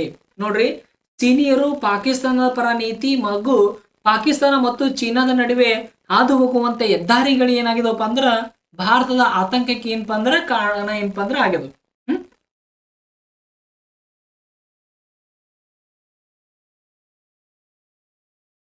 ನೋಡ್ರಿ, ಇಲ್ಲಿ ಇದು ಇಂಪಾರ್ಟೆಂಟ್. ನಮ್ಗೆ MCQs ಒಳಗೆ ಏನಪ್ಪಾ ಅಂದ್ರೆ ಈ ಬಾಕ್ಸ್ನಾಗ ಇರೋ ಮಾಹಿತಿ ಏನಪ್ಪಾ ಅಂದ್ರೆ ಬಹಳಷ್ಟು ಏನಾಗ್ತದಪ್ಪ ಅಂದ್ರೆ ಇಂಪಾರ್ಟೆಂಟ್ ಆಗ್ತದೆ. ನೋಡ್ರಿ, ಭಾರತ ಮತ್ತು ಚೀನಾ ನಡುವಿನ ಸುಮಾರು 3440 ಕಿಲೋಮೀಟರ್ ಉದ್ದದ ಅಂತಾರಾಷ್ಟ್ರೀಯ ಗಡಿರೇಖೆಯನ್ನು ಗುರುತಿಸಿದವರು ಬ್ರಿಟಿಷ್ ಇಂಡಿಯಾದ ವಿದೇಶಾಂಗ ಕಾರ್ಯದರ್ಶಿ ಸರ್ ಮ್ಯಾಕ್ ಮೋಹನ್. ಆದುದರಿಂದ ಇದನ್ನು ಮ್ಯಾಕ್ ಮೋಹನ್ ಗಡಿರೇಖೆ ಎಂದು ಕರೆಯುತ್ತಾರೆ. ನೋಡ್ರಿ, ಭಾರತ ಮತ್ತು ಚೀನಾ ನಡುವಿನ ಒಟ್ಟು ಗಡಿ ಉದ್ದ ಎಷ್ಟಿದಪ್ಪ ಅಂದ್ರ 3440 ಕಿಲೋಮೀಟರ್ ಅದ. ಬಹಳಷ್ಟು ಇಂಪಾರ್ಟೆಂಟು. ಭಾರತ ಮತ್ತು ಚೀನಾದ ನಡುವೆ ಒಟ್ಟು ಗಡಿಯ ಉದ್ದ ಎಷ್ಟಿದಪ್ಪ ಅಂದ್ರ 3440 ಕಿಲೋಮೀಟರ್ ಅದ. ಭಾರತ ಮತ್ತು ಚೀನಾದ ನಡುವಿನ ಗಡಿ ರೇಖೆಯನ್ನು ಯಾರು ಹೇಳಿದಾರಪ್ಪ ಅಂದ್ರ ಬ್ರಿಟಿಷ್ ಇಂಡಿಯಾದ ವಿದೇಶಾಂಗ ಕಾರ್ಯದರ್ಶಿ ಆದಂತ ಸರ್ ಮ್ಯಾಕ್ ಮೋಹನ್ ಅನ್ನೋರು ಏನ್ ಮಾಡ್ತಾರಪ್ಪ ಅಂದ್ರ ಭಾರತ ಮತ್ತು ಚೀನಾದ ನಡುವಿನ ಗಡಿ ರೇಖೆ ಏನಪ್ಪಾ ಅಂದ್ರ ಗುರುತಿಸ್ತಾರ. ಆದ್ರಿಂದ ಇದನ್ನ ಏನಂತ ಕರಿತಾರಪ್ಪ ಅಂದ್ರ ಮ್ಯಾಕ್ ಮೋಹನ್ ರೇಖೆ ಅಂತ ಏನಪ್ಪಾ ಅಂದ್ರ ಕರೀತಾರೆ. ಇದನ್ನ ಏನಂತ ಕರೀತಾರೆ? ಇದನ್ನ ಮ್ಯಾಕ್ ಮೋಹನ್ ರೇಖೆ ಅಂತ ಏನಪ್ಪಾ ಅಂದ್ರ ಕರೀತಾರ. ನಮಗ್ ಪ್ರಶ್ನೆ ಕೇಳ್ಬೋದ್ರಿ, ಭಾರತ ಮತ್ತು ಚೀನಾದ ನಡುವೆ ಯಾವ ರೇಖೆಯನ್ನು ಎಳೆಯಲಾಗಿದೆ ಅಂತ ಪ್ರಶ್ನೆ ಕೇಳಿದನ. ಸಾಕಷ್ಟು ಬಾರಿ ಏನ್ ಮಾಡಿದನಪ್ಪ ಅಂದ್ರೆ ಇದ್ರ ಮೇಲೆ ಪ್ರಶ್ನೆಗಳು ಬಂದಿದ್ದವ್ರಿ. ಯಾವ ರೇಖೆಯನ್ನು ಎಳೆದಾರಿ ಅವರು?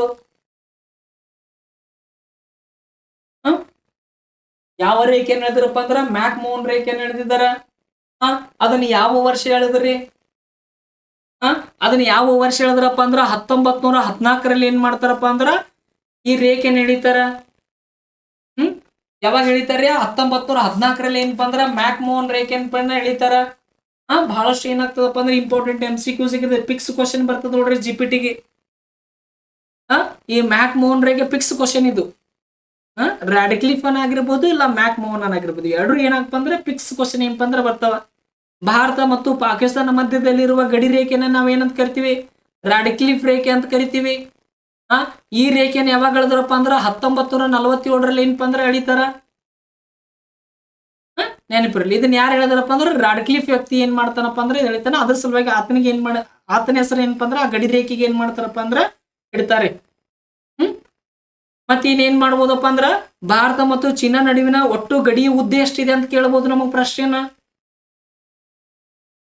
ಎಷ್ಟಿದೆ ರೀ?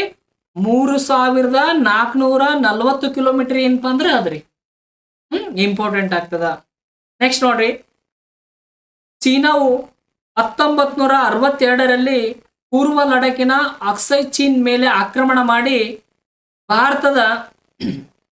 ಭಾರತದ ಸುಮಾರು 14,671 ಚದರ ಮೈಲು ಭೂಪ್ರದೇಶವನ್ನ ತನ್ನ ಸ್ವಾಧೀನದಲ್ಲಿರಿಸಿಕೊಂಡಿದೆ. ಚೀನಾದ ಸ್ವಾಧೀನತೆ ಇಂದಿನವರೆಗೂ ಮುಂದುವರೆದಿದೆ.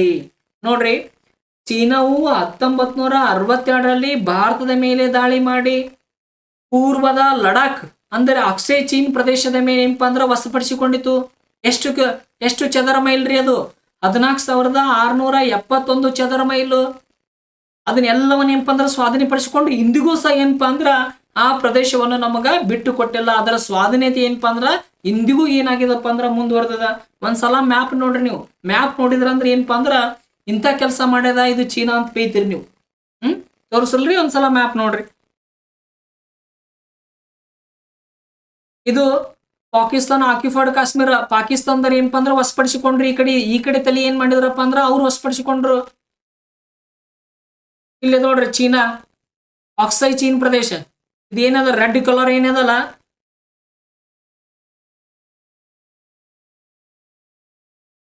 ನೋಡ್ರಿ ಇದೇನ್ ರೆಡ್ ಕಲರ್ ಏನಿದೆ ಅಲ್ಲ, ಈ ರೆಡ್ ಕಲರ್ ಎಲ್ಲವನ್ನ ಏನ್ ಮಾಡಿತಪ್ಪ ಅಂದ್ರ 1962 ಚೀನಾ ಏನ್ ಮಾಡಿತಪ್ಪ ಅಂದ್ರ ವಶಪಡಿಸಿಕೊಂಡಿತ್ತು. ಪೂರ್ವ ಲಡಕಿನ ಭಾಗವಾದಂತ ಅಕ್ಸೈ ಚೀನ್ ಪ್ರದೇಶವನ್ನು ಏನ್ ಮಾಡಿತಪ್ಪ ಅಂದ್ರ ಅದು ವಶಪಡಿಸಿಕೊಂಡಿತ್ರಿ. ಹಾ, ಯಾವದ್ರಿ? ಅಕ್ಸೈ ಚೀನ್ ಪ್ರದೇಶ. ಕೇಳ್ತ ನಮ್ಮ ಪ್ರಶ್ನೆ, ಭಾರತದ ಯಾವ ಭೂಭಾಗವನ್ನು ಚೀನಾ ವಶಪಡಿಸಿಕೊಂಡಿದೆ ಅಂತ ಪ್ರಶ್ನೆ ಕೇಳಬಹುದು ನಮಗ. ಹಾ, ಯಾವ ಭಾಗವನ್ನು ವಶಪಡಿಸಿಕೊಂಡದ್ರಿ? ಅಕ್ಸೈ ಚೀನ್ ಪ್ರದೇಶವನ್ನ ಏನಪ್ಪಾ ಅಂದ್ರ ವಶಪಡಿಸಿಕೊಂಡದ. ಒಂದ್ ವೇಳೆ ನಿಮ್ ಆಪ್ಷನ್ ಒಳಗೆ ಈ ಅಕ್ಸೈ ಚೀನ್ ಪ್ರದೇಶ ಇರ್ಲಿಲ್ಲ ಅಂದ್ರೆ ಏನ್ ಮಾಡ್ತೀರಿ? ಅವಾಗ ಈ ಆಪ್ಷನ್ ಇರ್ಲಿಲ್ಲಪ್ಪ ಅಂದ್ರ ಪೂರ್ವ ಲಡಾಖ್. ಯಾವ ಲಡಾಖ್ ರೀ? ಪೂರ್ವ ಲಡಾಖ್. ಇದು ಏನ್ ಮಾಡ್ರಪ್ಪ ಅಂದ್ರ ಆಪ್ಷನ್ ಅನ್ನ ಕೊಟ್ಟೆ ಕೊಡ್ತಾನೆ. ಇವೆರಡರೊಳಗೆ ಏನಪ್ಪಾ ಅಂದ್ರ ಕಂಪಲ್ಸರಿ ಏನ್ ಮಾಡ್ಬೇಕಂದ್ರ ಒಂದು ಆಪ್ಷನ್ ಏನಪ್ಪಾ ಅಂದ್ರ ಕೊಡಬೇಕಾಗ್ತದ. ಇದು ಏನಪ್ಪಾ ಅಂದ್ರ ಅಕ್ಸೈ ಚೀನ್ ಪ್ರದೇಶ ಏನಪ್ಪಾ ಅಂದ್ರ ಆಗ್ಯದ. ಈ ಕಡೆದು ಯಾರು ವಶಪಡಿಸ್ಕೊಂಡ್ರು? ಪಾಕಿಸ್ತಾನದವ್ರು ವಶಪಡಿಸ್ಕೊಂಡ್ರು. ಈ ಕಡೆದು ಏನಪ್ಪಾ ಅಂದ್ರ ಚೀನಾದವ್ರು ಏನಪ್ಪಾ ಅಂದ್ರ ವಶಪಡಿಸ್ಕೊಂಡ್ರು. ಮಧ್ಯದಲ್ಲಿ ಏನ್ ಉಳ್ದದ ಅನ್ನೋದು ತೋರಿಸ್ತೇನ್ರಿ ನಿಮಗ. ನೆಕ್ಸ್ಟ್ ನೋಡ್ರಿ. ಅಲ್ಲದೆ ಭಾರತದ ರಾಜ್ಯವಾದ ಅರುಣಾಚಲ ಪ್ರದೇಶದಲ್ಲಿ ಸುಮಾರು 90,000 ಚದರ ಕಿಲೋಮೀಟರ್ ಪ್ರದೇಶ ತನ್ನದೆಂದು ಸಾಧಿಸಲು ಯತ್ನಿಸುತ್ತದೆ. ಅಕ್ಸೈ ಚೀನ್ ಪ್ರದೇಶ ತಗೊಂಡೋಗ್ಯಾರ ಅವರು.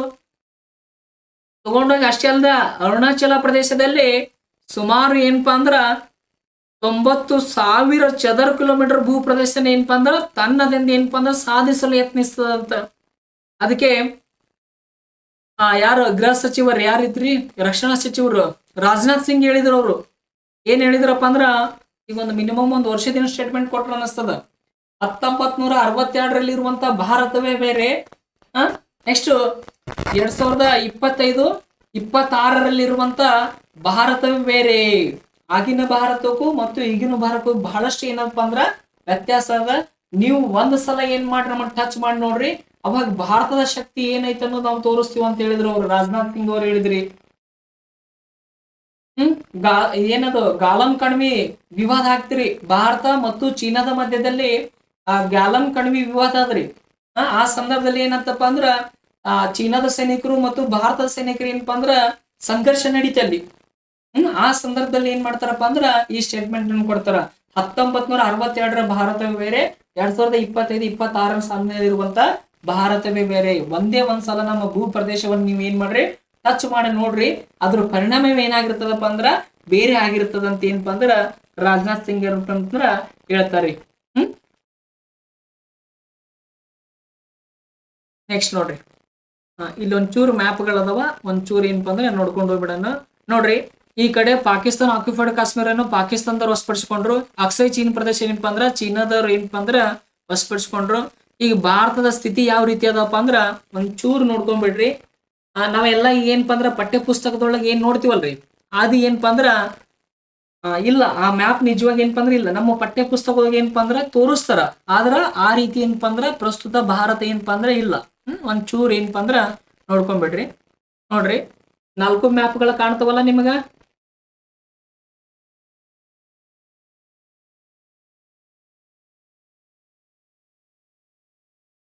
ನೋಡ್ರಿ, map of the India according ನೋಡ್ರಿ ವಿಶ್ವಸಂಸ್ಥೆಯ ಪ್ರಕಾರ ಭಾರತದ ಮ್ಯಾಪ್ ಏನಪ್ಪಾ ಅಂದ್ರೆ ಈ ರೀತಿ ಆಗ್ಯದ್ರಿ. ವಿಶ್ವಸಂಸ್ಥೆಯ ಪ್ರಕಾರ ಭಾರತದ ಮ್ಯಾಪ್ ಏನಾಗಿದಪ್ಪ ಅಂದ್ರೆ ಈ ರೀತಿ ಅದ. ಯಾಕಂದ್ರೆ ಈ ಕಡೆ ಏನಪ್ಪಾ ಅಂದ್ರೆ POQ ಹೋಗ್ಯದ. ಏನಪ್ಪಾ ಅಂದ್ರೆ ಈ ರೀತಿ ಅದ್ರಿ ಭಾರತದ ಮ್ಯಾಪ್. ಮ್ಯಾಲ ಏನಪ್ಪಾ ಅಂದ್ರೆ ಹೋಗ್ಬಿಟ್ಟದ. ನೆಕ್ಸ್ಟ್ ಚೀನಾದ ಪ್ರಕಾರ ನೋಡ್ರಿ, ಚೀನಾದ ಪ್ರಕಾರ ಈ ಕಡೆ ಭಾಗ ಪೂರ್ತಿ ಅವ್ರು ಏನ್ ಮಾಡ್ಯಾರಪ್ಪ ಅಂದ್ರೆ ಕಪ್ಸ್ಕೊಂಡ್ ಬಿಟ್ಟಾರ್ರಿ ಅವರು.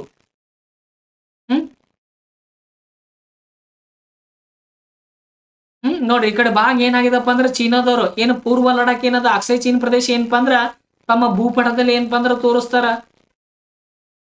ನೆಕ್ಸ್ಟ್ ಭಾರತದ ಪ್ರಕಾರ ನೋಡ್ರಿ, ಇದು ಭಾರತ ನಮಗೆ ಈ ಮ್ಯಾಪನ್ನ ಏನ್ ಮಾಡ್ತಾರಪ್ಪ ಅಂತ ತೋರಿಸ್ತಾರೆ ಎಲ್ಲಾ ಕಡೆ. ಆದ್ರ ಇಲ್ಲಿರೋ ವಾಸ್ತವನ ಏನಪ್ಪಾ ಅಂದ್ರೆ ಬೇರೆ ಅದ. According to China, according to United Nations ನೋಡ್ರಿ, ಇದು ಭಾರತದ ಪ್ರಕಾರ. ಇದನ್ನ ನೋಡ್ರಿ, ಅಕಾರ್ಡಿಂಗ್ ಟು ಪಾಕಿಸ್ತಾನ್, ಇವ್ರು ಈ ಕಡೆ ಭಾಗ ಕಸ್ಕೊಂಡಾರ, ಈ ಕಡೆ ಇವ್ರು ಭಾಗ ಕಸ್ಕೊಂಡಾರ. ರಿಯಲ್ ಇಂಡಿಯಾ ಏನಪ್ಪಾ ಅಂದ್ರೆ ಈ ತರ ಅಂತಾರಾಷ್ಟ್ರೀಯ ಮಟ್ಟದಲ್ಲಿ ಏನಪ್ಪಾ ಅಂದ್ರೆ ಈ ರೀತಿಯಾಗಿ ತೋರಿಸ್ಕೊಂತಾರಿ.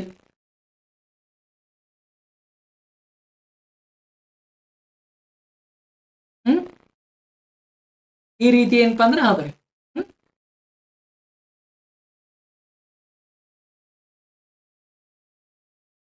ಮುಗೀತಿದ್ದು ನೋಡ್ರಿ. ಸುಮ್ನೆ ಇಲ್ಲಿ ಏನಪ್ಪಾ ಅಂದ್ರ ಒಂದು ನೆಟ್ ಸರ್ಚ್ ಮಾಡಾಕ ಏನಪ್ಪಾ ಅಂದ್ರ ಭಾರತದ ನೆರೆಹೊರೆ ರಾಷ್ಟ್ರಗಳ ಏನಪ್ಪಾ ಅಂದ್ರ ಇದೊಂದು ಇಮೇಜ್ ಸಿಗ್ತೀರಿ. ಇಲ್ಲಿ ಒಂಚೂರು ನೋಡ್ರಿ, ನಿನ್ನೆಲ್ಲ ಮ್ಯಾಪ್ ಪ್ರಕಾರ ಏನಪ್ಪಾ ಅಂದ್ರೆ ಡಿಸ್ಕಸ್ ಮಾಡಿದೀವಿ. ಆದ್ರೆ ಇದನ್ನ ಕ್ಲೋಸ್ ಮಾಡಾಕ ಏನಪ್ಪಾ ಅಂದ್ರೆ ಒಂಚೂರು ನೋಡ್ಕೊಂಡು, ಭಾರತದ ಪೂರ್ವ ದೇಶಗಳು ಯಾವ ಬರ್ತಾವಪ್ಪ ಅಂದ್ರ ಬಾಂಗ್ಲಾದೇಶ ಮತ್ತು ಮಯನ್ಮಾರ್ ಬರ್ತದ. ಭಾರತದ ಈಶಾನ್ಯದಲ್ಲಿರುವ ದೇಶಗಳು ನೇಪಾಳ ಮತ್ತು ಏನಪ್ಪಾ ಅಂದ್ರ ಭೂತಾನ್ ಬರ್ತದ. ಆದ್ರೆ ನಿನ್ನೆ ಪಠ್ಯ ಪುಸ್ತಕದಾಗ ಏನ್ ಕೊಟ್ಟಿರೋದಪ್ಪ ಅಂದ್ರ ಭಾರತದ ಉತ್ತರ ಭಾಗದಲ್ಲಿ ಕಂಡು ಬರುವಂತಹ ದೇಶಗಳು ಚೀನಾ, ನೇಪಾಳ, ಭೂತಾನ್ ಅಂತ ಕೊಟ್ಟಿದ್ರು. ಆಪ್ಷನ್ಸ್ ನೋಡಿ ಏನಪ್ಪಾ ಅಂದ್ರ ಡಿಸೈಡ್ ಮಾಡ್ರಿ. ಇನ್ನ ಭಾರತದ ಉತ್ತರದಲ್ಲಿರುವ ದೇಶ ಯಾವ್ದಪ್ಪ ಅಂದ್ರ ಚೀನಾ ಬರ್ತದ.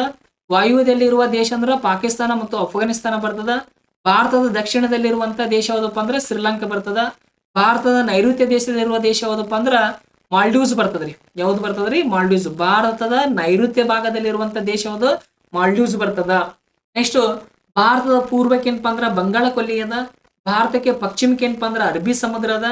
ಭಾರತದ ದಕ್ಷಿಣಕ್ಕೆ ಏನಪ್ಪಾ ಅಂದ್ರ ಹಿಂದೂ ಮಹಾಸಾಗರ ಅದ. ಭಾರತದ ಉತ್ತರಕ್ಕೆ ಏನಪ್ಪಾ ಅಂದ್ರ ಹಿಮಾಲಯ ಪರ್ವತ ಏನಪ್ಪಾ ಅಂದ್ರ ಅದ. ಇದೊಂಚೂರು ಏನಪ್ಪಾ ಅಂದ್ರ ಮಾಹಿತಿ ಗೊತ್ತಿರಲಿ. ಆ PDF ಏನಪ್ಪಾ ಅಂದ್ರ ಕ್ಲೋಸ್ ಮಾಡ್ತೀನಿ ನೋಡ್ರಿ. ನೆಕ್ಸ್ಟ್ ನೋಡ್ರಿ, ಭಾರತ ಮತ್ತು ನೇಪಾಳ ನಡುವಿನ ಸಂಬಂಧ ನೋಡ್ರಿ. ನಮಗ ಬಹಳ ವಿವಾದಗಳು ಇರುವುದೇನಪ್ಪಾ ಅಂದ್ರ ಪಾಕಿಸ್ತಾನ ಮತ್ತು ಚೀನಾ ಈ ಕಡೆ ಬಂದಿ ಏನಪ್ಪಾ ಅಂದ್ರೆ ವಿವಾದಗಳೆಲ್ಲ ಏನಪ್ಪಾ ಅಂದ್ರ ನೇಪಾಳ ಮತ್ತು ಭಾರತದ ನಡುವಿನ ಸಂಬಂಧ ಏನಪ್ಪಾ ಅಂದ್ರ ಉತ್ತಮವಾಗದ್ರಿ. ಏನಾದ್ರಿ? ಉತ್ತಮವಾಗಿ ಏನಪ್ಪಾ ಅಂದ್ರ ಅದ ನೋಡ್ರಿ. ನೇಪಾಳವು ಭಾರತದ ಉತ್ತರಕ್ಕೆ ಹಿಮಾಲಯ ಪರ್ವತ ಶ್ರೇಣಿಗೆ ಹೊಂದಿಕೊಂಡಿರುವ ದೇಶವಾಗಿದೆ.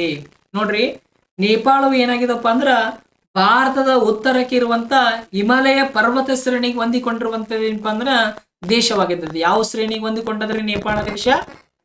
ಹಿಮಾಲಯ ಪರ್ವತ ಶ್ರೇಣಿಗೆ ಏನಪ್ಪಾ ಅಂದ್ರ ಹೊಂದಿಕೊಂಡಿರುವಂತದ್ದು ಏನಪ್ಪಾ ಅಂದ್ರ ದೇಶವಾಗದ್ರಿ. ಮೊದಲಿನಿಂದಲೂ ಭಾರತ ಮತ್ತು ನೇಪಾಳದ ಸಂಬಂಧವು ನಿಕಟವಾಗಿತ್ತು. ನೋಡ್ರಿ, ಪ್ರಾಚೀನ ಕಾಲದಿಂದಲೂ ಏನಪ್ಪಾ ಅಂದ್ರ ಭಾರತ ಮತ್ತು ನೇಪಾಳ ನಡುವಿನ ಸಂಬಂಧ ಏನಪ್ಪಾ ಅಂದ್ರ ಉತ್ತಮವಾಗಿತ್ತು. ಎರಡೂ ರಾಷ್ಟ್ರಗಳ ನೋಡ್ರಿ, ಎರಡೂ ದೇಶಗಳ ಗಡಿಗಳು ಮುಕ್ತವಾಗಿದ್ದು ಜನಸಂಚಾರ ಮತ್ತು ವಸ್ತುಗಳ ಸಾಗಾಟ ಅಡೆತಡೆ ಇಲ್ಲದೆ ನಡೆಯುತ್ತದೆ. ಬಹಳಷ್ಟು ಇಂಪಾರ್ಟೆಂಟ್ ನೋಡ್ರಿ. ನೇಪಾಳ ಏನಾಗಿದಪ್ಪ ಅಂದ್ರ ಭಾರತದ ಉತ್ತರಕ್ಕೆ ಭಾಗದಲ್ಲಿ ಕಂಡು ಬರುವಂತ ಹಿಮಾಲಯ ಪರ್ವತ ಶ್ರೇಣಿಯಲ್ಲಿ ಕಂಡು ಬರುವಂತದ್ದು ಏನಪ್ಪಾ ಅಂದ್ರ ಒಂದು ದೇಶವಾಗ್ಯದ್ರಿ ಅದು. ಭಾರತ ಮತ್ತು ನೇಪಾಳದ ನಡುವೆ ಏನಾಗಿದಪ್ಪ ಅಂದ್ರ ನಿಕಟವಾದ ಸಂಬಂಧದ ಎರಡರಲ್ಲಿ ಪ್ರಾಚೀನ ಕಾಲದಿಂದಲೂ, ಇವತ್ತಲ್ಲ ನಿನ್ನೆ ಅಲ್ಲ, ಪ್ರಾಚೀನ ಕಾಲದಿಂದಲೂ ಏನಪ್ಪಾ ಅಂದ್ರ ಎರಡೂ ದೇಶಗಳ ಏನಪ್ಪಾ ಅಂದ್ರ ಉತ್ತಮವಾದ ಸಂಬಂಧವನ್ನು ಒಳಗೊಂಡವ. ಮತ್ ಇನ್ನೊಂದ್ ಏನ್ ಇಂಪಾರ್ಟೆಂಟ್ ಅಪ್ಪ ಅಂದ್ರ ಎರಡೂ ದೇಶಗಳ ಗಡಿಗಳ ಏನಪ್ಪಾ ಅಂದ್ರ ಮುಕ್ತವಾಗವ. ನೇಪಾಳದವರು ಇಂಡಿಯಾಕ್ ಬರ್ಬೋದು, ಇಂಡಿಯಾದವ್ರು ಏನ್ ಮಾಡ್ಬೋದಪ್ಪ ಅಂದ್ರ ನೇಪಾಳಕ್ ಬರ್ಬೋದು. ಜನರ ಸಂಚಾರ, ವಸ್ತುಗಳ ಸಾಗಾಟ ಏನು ಪ್ರಾಬ್ಲಮ್ ಇಲ್ಲದೆ ಸರಾಗವಾಗಿ ಏನಾಗ್ತವಪ್ಪ ಅಂದ್ರ ನಡೀತು. ಆದ್ರೆ ಈ ವಿಷಯ ಏನು ಮುಕ್ತವಾದ ಏನು ಸಂಚಾರ ಅದಲ್ಲ, ಇದು ಏನಪ್ಪಾ ಅಂದ್ರ ಪಾಕಿಸ್ತಾನ ಮತ್ತು ಚೀನಾದ ದೇಶದೊಂದಿಗಿಲ್ಲ. ಭಾರತ ಮತ್ತು ನೇಪಾಳದೊಂದಿಗೆ ಏನಪ್ಪಾ ಅಂದ್ರ ಗಡಿಗಳ ಸಂಚಾರ ಏನಾಗ್ಯದಪ್ಪ ಅಂದ್ರ ಮುಕ್ತವಾಗ್ಯದ್ರಿ. ಏನಾಗ್ಯದ್ರಿ? ಮುಕ್ತವಾಗ್ಯದ. ನೋಡ್ರಿ, ನೇಪಾಳ ಭೂ ಆವೃತ ಪ್ರದೇಶವಾಗಿರುವುದರಿಂದ ಅದಕ್ಕೆ ಅನಿವಾರ್ಯವಾಗಿ ಭಾರತವ ಮುಖಾಂತರವೇ ಹೊರ ದೇಶಗಳ ಸಂಪರ್ಕ ಸಾಧ್ಯ. ನೋಡ್ರಿ, ನೇಪಾಳ ಒಂದು ಎಂತ ದೇಶ ಆಗ್ಯದಪ್ಪ ಅಂದ್ರ ಭೂ ಆವೃತ ದೇಶವಾಗ್ಯದ. ಇಂಗ್ಲಿಷ್ ಒಳಗೆ ಏನಂತ ಕರಿತಾರಪ್ಪ ಅಂದ್ರ ಲ್ಯಾಂಡ್ ಲಾಕ್ಡ್ ಕಂಟ್ರಿ ಅಂತ ಕರಿತಾರ. ಏನಂತ ಕರಿತಾರ ಇದನ್ನ? ಲ್ಯಾಂಡ್ ಲಾಕ್ಡ್ ಕಂಟ್ರಿ ಅಂತ ಏನಪ್ಪ ಅಂದ್ರ ಕರೀತಾರ. ಅಂದ್ರ ಲ್ಯಾಂಡ್ ಲಾಕ್ಡ್ ಕಂಟ್ರಿ ಅಂದ್ರೆ ಏನು? ಒಂದು ದೇಶವು ತನ್ನ ಸುತ್ತ ಏನಾಗಿದಪ್ಪ ಅಂದ್ರ ಭೂ ಪ್ರದೇಶನ ಒಳಗೊಂಡಿದ್ರ ಆ ದೇಶವನ್ನ ಏನಂತ ಕರಿತಾರಪ್ಪ ಅಂದ್ರ ಲ್ಯಾಂಡ್ ಲಾಕ್ಡ್ ಕಂಟ್ರಿ ಅಂತ ಕರೀತಾರ. ಇಲ್ಲಿ ನೋಡ್ರಿ, ಇಲ್ಲಿ ಏನಪ್ಪಾ ಅಂದ್ರ ನೇಪಾಳ ಅದರಿ. ಏನದ? ಇಲ್ಲಿ ನೇಪಾಳ ಅದ. ಈ ಕಡೆ ಏನಪ್ಪಾ ಅಂದ್ರ ಚೀನಾ ಅದ. ಈ ಕಡೆ ಏನಪ್ಪಾ ಅಂದ್ರ ಇಂಡಿಯಾ ಅದ. ಇದು ಸಂಪೂರ್ಣವಾಗಿ ಏನಾಗ್ಯದಪ್ಪ ಅಂದ್ರ ಭೂಭಾಗದಿಂದ ಏನಪ್ಪಾ ಅಂದ್ರ ಲಾಕ್ ಆಗ್ಯದ. ಅದ್ರ ಸಲುವಾಗಿ ಅದನ್ನ ಏನಂತ ಕರಿತಾರಪ್ಪ ಅಂದ್ರ ಲ್ಯಾಂಡ್ ಲಾಕ್ಡ್ ಕಂಟ್ರಿ ಅಂತಾರ. ಏನಂತ ಕರೀತಾರ ಅದನ್ನ? ಲ್ಯಾಂಡ್ ಲಾಕ್ಡ್ ಕಂಟ್ರಿ ಅಂತ ಏನಪ್ಪಾ ಅಂದ್ರೆ ಕರೀತಾರ. ಅದು ಸಂಪೂರ್ಣವಾಗಿ ಏನಾಗ್ಯದಪ್ಪ ಅಂದ್ರ ಭೂ ಆವೃತ ಪ್ರದೇಶವಾಗ್ಯದ. ಅದ್ರ ಸಲುವಾಗಿ ಅನಿವಾರ್ಯ ಆಗ್ಯದ ಏನಾಗ್ಬೇಕಾಗ್ಯದಪ್ಪ ಅಂದ್ರ ಭಾರತದೊಂದಿಗೆ ಸಂಪರ್ಕ ಹೊಂದಬೇಕಾಗ್ಯದ. ಅದು ಹೊಂದಲಿಲ್ಲ ಅಂದ್ರೆ ಏನಪ್ಪಾ ಅಂದ್ರ ಸಾಧ್ಯವಿಲ್ಲ. ನೋಡ್ರಿ, ಅದಕ್ಕೆ ಹೊಂದಿಕೊಂಡಿರುವ ಇನ್ನೊಂದು ದೇಶವೆಂದರೆ ಚೀನಾ. ನೋಡ್ರಿ, ನೇಪಾಳ ದೇಶದೊಂದಿಗೆ ಹೊಂದಿಕೊಂಡಿರುವಂತ ದೇಶಗಳು ಯಾವಪ್ಪ ಅಂದ್ರ ಒಂದು ಭಾರತ ಬರ್ತದ, ಇನ್ನೊಂದು ಏನಪ್ಪಾ ಅಂದ್ರ ಚೀನಾ ಬರ್ತದ್ರಿ. ಇನ್ನೊಂದು ಯಾವ್ದು ಬರ್ತದ್ರಿ? ಚೀನಾ ಬರ್ತದ. ಮ್ಯಾಪ್ ನ ತೋರಿಸಿದ್ರೆ ಬಹಳ ಬೆಟರ್ ಅನಿಸ್ತೈತೆ. ತಡ್ರಿ ಓಪನ್ ಮಾಡ್ಕೋತೀನಿ ಅದನ್ನ.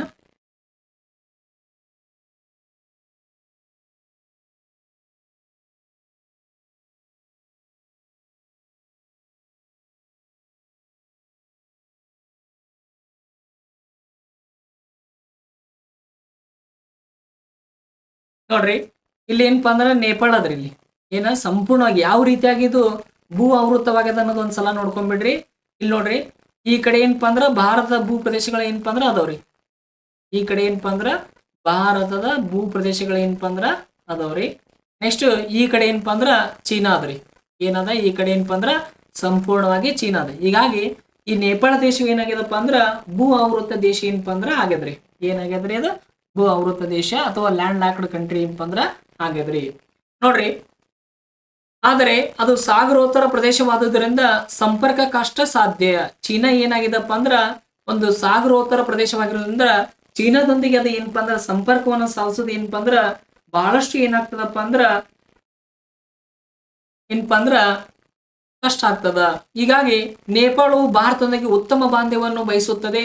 ಭಾರತ ಮತ್ತು ನೇಪಾಳ ಸಂಬಂಧವು 1956 ಭಾರತ ಮತ್ತು ನೇಪಾಳದ ಸಂಬಂಧವು 1950 ಸ್ನೇಹ ಮತ್ತು ಶಾಂತಿ ಒಪ್ಪಂದವನ್ನು ಆಧರಿಸಿದೆ. ಬಹಳಷ್ಟು ಇಂಪಾರ್ಟೆಂಟ್. ನಮ್ಗೆ MCQs ಒಳಗೆ ಏನಪ್ಪಾ ಅಂದ್ರ ಇಂಥ ಪಾಯಿಂಟ್ಗಳನ್ನ ಏನಪ್ಪಾ ಅಂದ್ರ ಟಾರ್ಗೆಟ್ ಅನ್ನ ಮಾಡ್ತಾರೆ. ನೋಡ್ರಿ, ಭಾರತ ಮತ್ತು ನೇಪಾಳದ ನಡುವೆ ಸ್ನೇಹ ಮತ್ತು ಶಾಂತಿ ಒಪ್ಪಂದ ಯಾವಾಗ ನಡೀತಂತ ಪ್ರಶ್ನೆ ಕೇಳಬಹುದು ನಮಗ. ಯಾವಾಗ ನಡೀತೀರಿ? ಅದು 1950 ಏನಾಗ್ತದಪ್ಪ ಅಂದ್ರೆ ಈ ಒಪ್ಪಂದ ನಡೀತದ. ಈ ಒಪ್ಪಂದದ ಮೂಲಕ ಏನಾಗ್ಯದಪ್ಪ ಅಂದ್ರ ಭಾರತ ಮತ್ತು ನೇಪಾಳ ಏನಾಗ್ಯದಪ್ಪ ಅಂದ್ರ ಉತ್ತಮವಾದ ಬಾಂಧವ್ಯನ ಏನಪ್ಪಾ ಅಂದ್ರ ವಹಿಸ್ತದ. ನೋಡ್ರಿ, ಸಾರಿಗೆ ಸಂಪರ್ಕ, ನೀರಾವರಿ, ವಿದ್ಯುತ್, ಅರಣ್ಯ, ಶಿಕ್ಷಣ ಮೊದಲಾದ ಕ್ಷೇತ್ರದಲ್ಲಿ ನೇಪಾಳಕ್ಕೆ ಏನಪ್ಪಾ ಅಂದ್ರ ಭಾರತವೇ ಅತ್ಯಂತ ಹೆಚ್ಚು ನೆರವನ್ನು ಏನಪ್ಪಾ ಅಂದ್ರ ನೀಡ್ತದ್ರಿ. ನೋಡ್ರಿ, ಸಾರಿಗೆ ಕ್ಷೇತ್ರದೊಳಗಾಗಿರ್ಬೋದು, ವಿದ್ಯುತ್ ಕ್ಷೇತ್ರದೊಳಗಾಗಿರ್ಬೋದು, ಅರಣ್ಯ ಕ್ಷೇತ್ರದೊಳಗಾಗಿರ್ಬೋದು, ಶಿಕ್ಷಣ ಕ್ಷೇತ್ರದೊಳಗ ನೇಪಾಳ ದೇಶಕ್ಕೆ ಅತಿ ಹೆಚ್ಚು ನೆರವಂತ ನೀಡ್ತಿರುವಂತ ದೇಶ ಯಾವ್ದು ಬರ್ತದಪ್ಪ ಅಂದ್ರ ಭಾರತ ಬರ್ತದ. ಯಾವ್ದು ಬರ್ತದ್ರಿ? ಭಾರತ ಬರ್ತದ. ನೆಕ್ಸ್ಟ್ ನೋಡ್ರಿ, ಇಲ್ಲಿ ಇಂಪಾರ್ಟೆಂಟ್ MCQs ಏನಪ್ಪಾ ಅಂದ್ರೆ ಇಂಪಾರ್ಟೆಂಟ್ ಆಗ್ತದೆ. ನೋಡ್ರಿ, ಭಾರತವು 1971 ಎಷ್ಟರಲ್ಲಿ? ಭಾರತವು 1971 ಇಂಡೋ ನೇಪಾಳ ಒಪ್ಪಂದಕ್ಕೆ ಸಹಿ ಹಾಕಿದ್ದು. ಅದರ ಪ್ರಕಾರ ನೇಪಾಳದ ಮೂಲಕ ಸಾಮಗ್ರಿಗಳನ್ನು ಸುಂಕ ನೀಡದೆ ಮುಕ್ತವಾಗಿ ಭಾರತಕ್ಕೆ ತರಬಹುದಾಗಿದೆ. ನೋಡ್ರಿ, ಭಾರತ ಮತ್ತು ನೇಪಾಳದ ನಡುವೆ ಇಂಡೋ ನೇಪಾಳ ಒಪ್ಪಂದಕ್ಕೆ ಏನಪ್ಪಾ ಅಂದ್ರ ಸಹಿ ಆಗ್ತಾವ. ಯಾವ ಒಪ್ಪಂದಕ್ಕೆ ಸಹಿ ಆಗ್ತಾವ್ರಿ? ಇಂಡೋ ನೇಪಾಳ ಒಪ್ಪಂದಕ್ಕೆ ಏನಪ್ಪಾ ಅಂದ್ರ ಸಹಿ ಆಗ್ತಾವ. ಯಾವ ವರ್ಷ ಸಹಿ ಆಗ್ತಾವಪ್ಪ ಅಂದ್ರ 1961 1971 ಎಷ್ಟರಲ್ಲಿ ಆಗ್ತಾವ್ರಿ? 1971 ಏನಾಗ್ತಾವಪ್ಪ ಅಂದ್ರ ಇಂಡೋ ನೇಪಾಳ ಒಪ್ಪಂದಕ್ಕೆ ಏನಪ್ಪಾ ಅಂದ್ರ ಸಹಿ ಆಗ್ತಾವ. ಈ ಇಂಡೋ ನೇಪಾಳ ಒಪ್ಪಂದದ ಪ್ರಕಾರ ನೇಪಾಳದ ಮೂಲಕ ಭಾರತಕ್ಕೆ ಬರುವಂತ ಸಾಮಗ್ರಿಗಳು ಏನದಾವಲ್ಲ ಅವು ಏನಪ್ಪಾ ಅಂದ್ರ ಯಾವುದೇ ರೀತಿಯ ಟ್ಯಾಕ್ಸ್ ಅನ್ನ ಕಟ್ಟದೆ ಮುಕ್ತವಾಗಿ ಏನ್ ಮಾಡ್ಬೋದಪ್ಪ ಅಂದ್ರ ಅವುಗಳನ್ನ ತರಬಹುದು. ಏನ್ ಮಾಡ್ಬೋದ್ರಿ? ಯಾವುದೇ ರೀತಿಯ ಟ್ಯಾಕ್ಸ್ ಅನ್ನ ಕಟ್ಟದೆ ಫ್ರೀ ಆಗಿ ಏನ್ ಮಾಡ್ಬೋದಪ್ಪ ಅಂದ್ರ ಆ ವಸ್ತುಗಳನ್ನ ನಾವು ಭಾರತಕ್ಕೆ ತರಬಹುದು. ನೋಡ್ರಿ, ಇಲ್ಲಿ ನೇಪಾಳದೊಳಗೆ ಏನಪ್ಪಾ ಅಂದ್ರ ಒಂದು ಟಿವಿ ಅದ್ರಿ. ಏನದ? ಅಲ್ಲೊಂದು ಟಿವಿ ಅದ. ಅದು ಏನಾದ್ರೂ ಇಂಡಿಯಾ ಬಾರ್ಡರ್ ನ ಕ್ರಾಸ್ ಮಾಡ್ಬೇಕಾಗಿತ್ತಪ್ಪ ಅಂದ್ರ ಅಲ್ಲಿ ಏನಪ್ಪಾ ಅಂದ್ರ ಸುಂಕವನ್ನ ಏನಪ್ಪಾ ಅಂದ್ರ ವಿಧಿಸ್ತಾರ. ಆದ್ರೆ ನೇಪಾಳದಿಂದ ಬರುವಂತ ಏನ್ ಟಿವಿ ಸಾಮಗ್ರಿ ಅದಾವ ಏನಾದ್ರು ಇಂಡಿಯಾಕ್ ಬಂದ್ರ ಅವಾಗ ಯಾವುದೇ ರೀತಿ ಏನ್ ಮಾಡಂಗಿಲ್ಲಪ್ಪ ಅಂದ್ರ ಟ್ಯಾಕ್ಸ್ ಹಾಕುವುದಿಲ್ಲ. ಏನ್ ಮಾಡಂಗಿಲ್ರಿ? ಟ್ಯಾಕ್ಸ್ ಏನಪ್ಪಾ ಅಂದ್ರ ಹಾಕುವುದಿಲ್ಲ. ಇಲ್ಲಿ ಇಂಡೋ ನೇಪಾಳ ಒಪ್ಪಂದ ಯಾವಾಗ ನಡೀತಂತ ಪ್ರಶ್ನೆ ಕೇಳಬಹುದು. ಯಾವಾಗ ನಡೀತದ್ರಿ? 1971 ಏನಾಗ್ತದಪ್ಪ ಅಂದ್ರ ನಡೀತದ. ಇನ್ನೊಂದು ಏನ್ ಮಾಡ್ಬೋದಪ್ಪ ಅಂದ್ರ ಬಹಳ ಇಂಪಾರ್ಟೆಂಟ್ ಪ್ರಶ್ನೆ ಕೇಳ್ತಾರ. ನೋಡ್ರಿ, ಏನ್ ಕೇಳ್ಬೋದಪ್ಪ ಅಂದ್ರ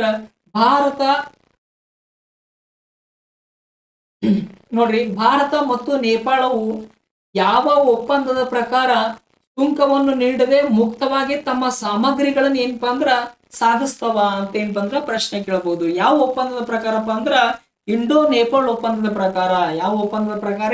ಇಂಡೋ ನೇಪಾಳ್ ಒಪ್ಪಂದದ ಪ್ರಕಾರ ಏನಪ್ಪಾ ಅಂದ್ರ ಯಾವುದೇ ರೀತಿಯ ಟ್ಯಾಕ್ಸ್ ನ ಕಟ್ಟದೆ ಫ್ರೀ ಆಗಿ ಏನ್ ಮಾಡ್ತವಪ್ಪ ಅಂದ್ರ ಮೂಲ ಸಾಮಗ್ರಿಗಳನ್ನು ನೆಕ್ಸ್ಟ್ ಬೇರೆ ಸಾಮಗ್ರಿಗಳನ್ನ ಏನಪ್ಪಾ ಅಂದ್ರ ಒಂದು ದೇಶದಿಂದ ಇನ್ನೊಂದು ದೇಶಕ್ಕೆ ಏನಪ್ಪಾ ಅಂದ್ರ ಕೊಂಡೊಯ್ಯಲಾಗ್ತದ.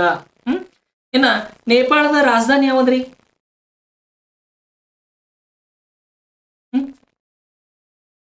ಸುಮ್ಮನೆ ನೇಪಾಳದ ಬಗ್ಗೆ ಏನಪ್ಪಾ ಅಂದ್ರೆ ಇಲ್ಲಿ ಸಾಕಷ್ಟು ಬಾರಿ ನೇಪಾಳದ ಮೇಲೆ ಏನಪ್ಪಾ ಅಂದ್ರ ಪ್ರಶ್ನೆಗಳು ಬಂದಿದ್ದಾವ.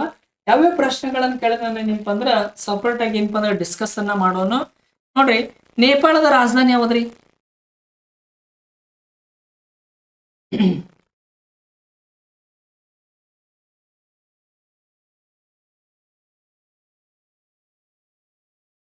ನೇಪಾಳದ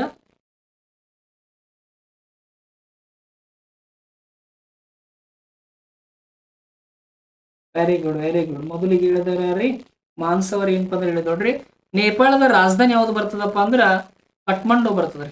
ಯಾವ್ದು ಬರ್ತದ್ರಿ? ಕಠ್ಮಂಡು ಏನಪ್ಪ ಅಂದ್ರ ಬರ್ತದ್ರಿ. ಇಂಪಾರ್ಟೆಂಟ್, ಸಾಕಷ್ಟು ಬಾರಿ ಏನಪ್ಪ ಅಂದ್ರ ಪರೀಕ್ಷೆ ಕೇಳಿದನ. ಇನ್ನ ನೇಪಾಳದ ಸಂಸತ್ತನ್ನು ಏನಂತ ಕರೀತಾರೆ? ನೇಪಾಳದ ಸಂಸತ್ತನ್ನು ಏನಂತ ಕರೀತಾರೆ?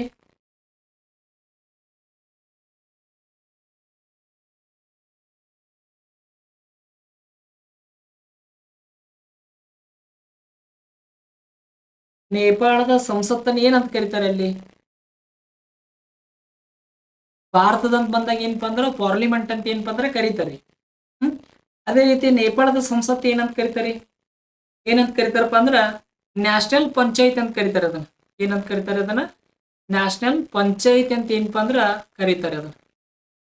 ಏನಂತ ಕರೀತಾರೆ? ನ್ಯಾಷನಲ್ ಪಂಚಾಯತ್ ಅಂತ ಏನಪ್ಪಾ ಅಂದ್ರ ಕರೀತಾರ. ಇನ್ನ ಇನ್ನೊಂದು ಇದೊಂದು ಏನಪ್ಪಾ ಅಂದ್ರ ಲ್ಯಾಂಡ್ ಲಾಕ್ಡ್ ಕಂಟ್ರಿ ಆಗ್ಯದ ಅನ್ನೋದು ನಿಮ್ಗೆ ಏನಪ್ಪಾ ಅಂದ್ರ ಗೊತ್ತದ. ಈ ನೇಪಾಳ ದೇಶ ಎಲ್ಲಪ್ಪ ಅಂದ್ರೆ ಹಿಮಾಲಯ ಪರ್ವತ ಶ್ರೇಣಿಯಲ್ಲಿ ಏನಪ್ಪಾ ಅಂದ್ರ ಕಾಂಗ್ರೆಸ್ ಅಲ್ರಿ, ಇದು ನ್ಯಾಷನಲ್ ಪಂಚಾಯತ್ ಅಂತ ಏನಪ್ಪಾ ಅಂದ್ರ ಕರೀತಾರೆ. ನೆಕ್ಸ್ಟ್, ನೇಪಾಳದಲ್ಲಿರುವಂತ ಅತ್ಯಂತ ಎತ್ತರವಾದ ಶಿಖರ ಯಾವದ್ರಿ? ಎಲ್ಲರಿಗೂ ಗೊತ್ತಿರ್ತದ ಆಲ್ಮೋಸ್ಟ್ ಆಲ್. ಇದು ನೇಪಾಳದಲ್ಲಿರುವಂತ ಅತ್ಯಂತ ಎತ್ತರವಾದ ಶಿಖರ ಯಾವದ್ರಿ? ಪ್ರಪಂಚದಲ್ಲಿ ಅತ್ಯಂತ ಎತ್ತರವಾದ ಶಿಖರ ನೇಪಾಳದಲ್ಲಿ ಏನಪ್ಪಾ ಅಂದ್ರ ಅದೇ ಶಿಖರ ಏನಾಗ್ಯದಪ್ಪ ಅಂದ್ರ ನ್ಯಾಷನಲ್ ಪಂಚಾಯತ್ ಅದ. ಇನ್ನ ಪ್ರಪಂಚದಲ್ಲಿ ಅತ್ಯಂತ ಎತ್ತರವಾದ ಶಿಖರ ರೀ.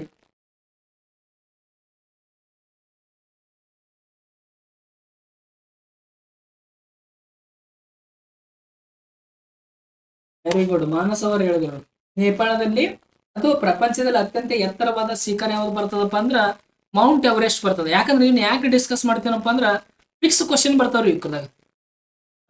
ಏನಪ್ಪ ಸ್ಟ್ಯಾಟಿಕ್ಸ್ ಜಿ ಕೆ ಅಂತ ಏನಪ್ಪಾ ಅಂದ್ರೆ ಕರಿತೀವಿ. ಪ್ರತಿ ಸಲ ಏನಾಗ್ತಾವಪ್ಪ ಅಂದ್ರ ಇವ್ರ ಮೇಲೆ ಒಂದಲ್ಲ ಒಂದು ಕ್ವಶನ್ಸ್ ಗಳು ಏನಪ್ಪಾ ಅಂದ್ರೆ ಬರ್ತದ. ಇದ್ರ ಎತ್ತರ ಎಷ್ಟಿದಪ್ಪ ಅಂದ್ರೆ 8848 ಏನಪ್ಪಾ ಅಂದ್ರ 0.8 ಬರ್ತದ.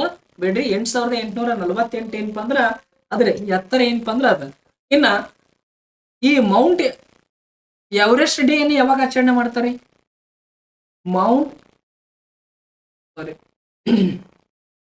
ಮೌಂಟ್ ಎವರೆಸ್ಟ್ ಡೇ ಅನ್ನು ಯಾವಾಗ ಆಚರಣೆ ಮಾಡ್ತಾರೆ? Very good. ಅಲ್ಲವರು, ಪದ್ಮಾವತಿ ಅವರು, Mamata, Vivek sir, Murthy sir, next Mamata, Rukmini, Lakshmi, ಎಲ್ಲರೂ ಏನಪ್ಪಾ ಅಂದ್ರ ಸುಧಾಕರ್ ಸರ್, ಬಹಳಷ್ಟು ಮಂದಿ ಏನಪ್ಪಾ ಅಂದ್ರ ಆನ್ಸರ್ ಹಾಕಿದಿರಿ. ಎಲ್ಲರ ಹೆಸರನ್ನ ಏನಪ್ಪಾ ಅಂದ್ರ ಕೂಗಿರ್ತೀವಿ. ಮತ್ತೆ ಅವ್ರ ಹೆಸರು ಇವ್ರ ಹೆಸರು ಅಂತ ಏನು ತಿಳ್ಕೊಳಕ್ ಹೋಗ್ಬೇಡ್ರಿ.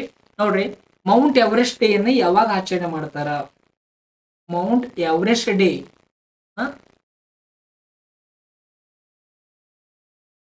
ನಾನೇ ಹೇಳ್ಬಿಡ್ರಿ, ಟೈಮ್ ಸ್ಪೆಂಡ್ ಆಗ್ತದ ಬೇಡ. ನೋಡ್ರಿ, ಮೌಂಟ್ ಎವರೆಸ್ಟ್ ಡೇ ಅನ್ನು ಯಾವಾಗ ಆಚರಣೆ ಮಾಡ್ತಾರಪ್ಪ ಅಂದ್ರ ಮೇ 29ಕ್ಕೆ ಏನಪ್ಪಾ ಅಂದ್ರ ಆಚರಣೆ ಮಾಡ್ತಾರೆ. ಮೇ 29ಕ್ಕ ಪ್ರತಿ ವರ್ಷ ಏನ್ ಮಾಡ್ತಾರಪ್ಪ ಅಂದ್ರ ಮೌಂಟ್ ಎವರೆಸ್ಟ್ ಡೇ ಏನಪ್ಪಾ ಅಂದ್ರ ಆಚರಣೆ ಮಾಡ್ತಾರೆ.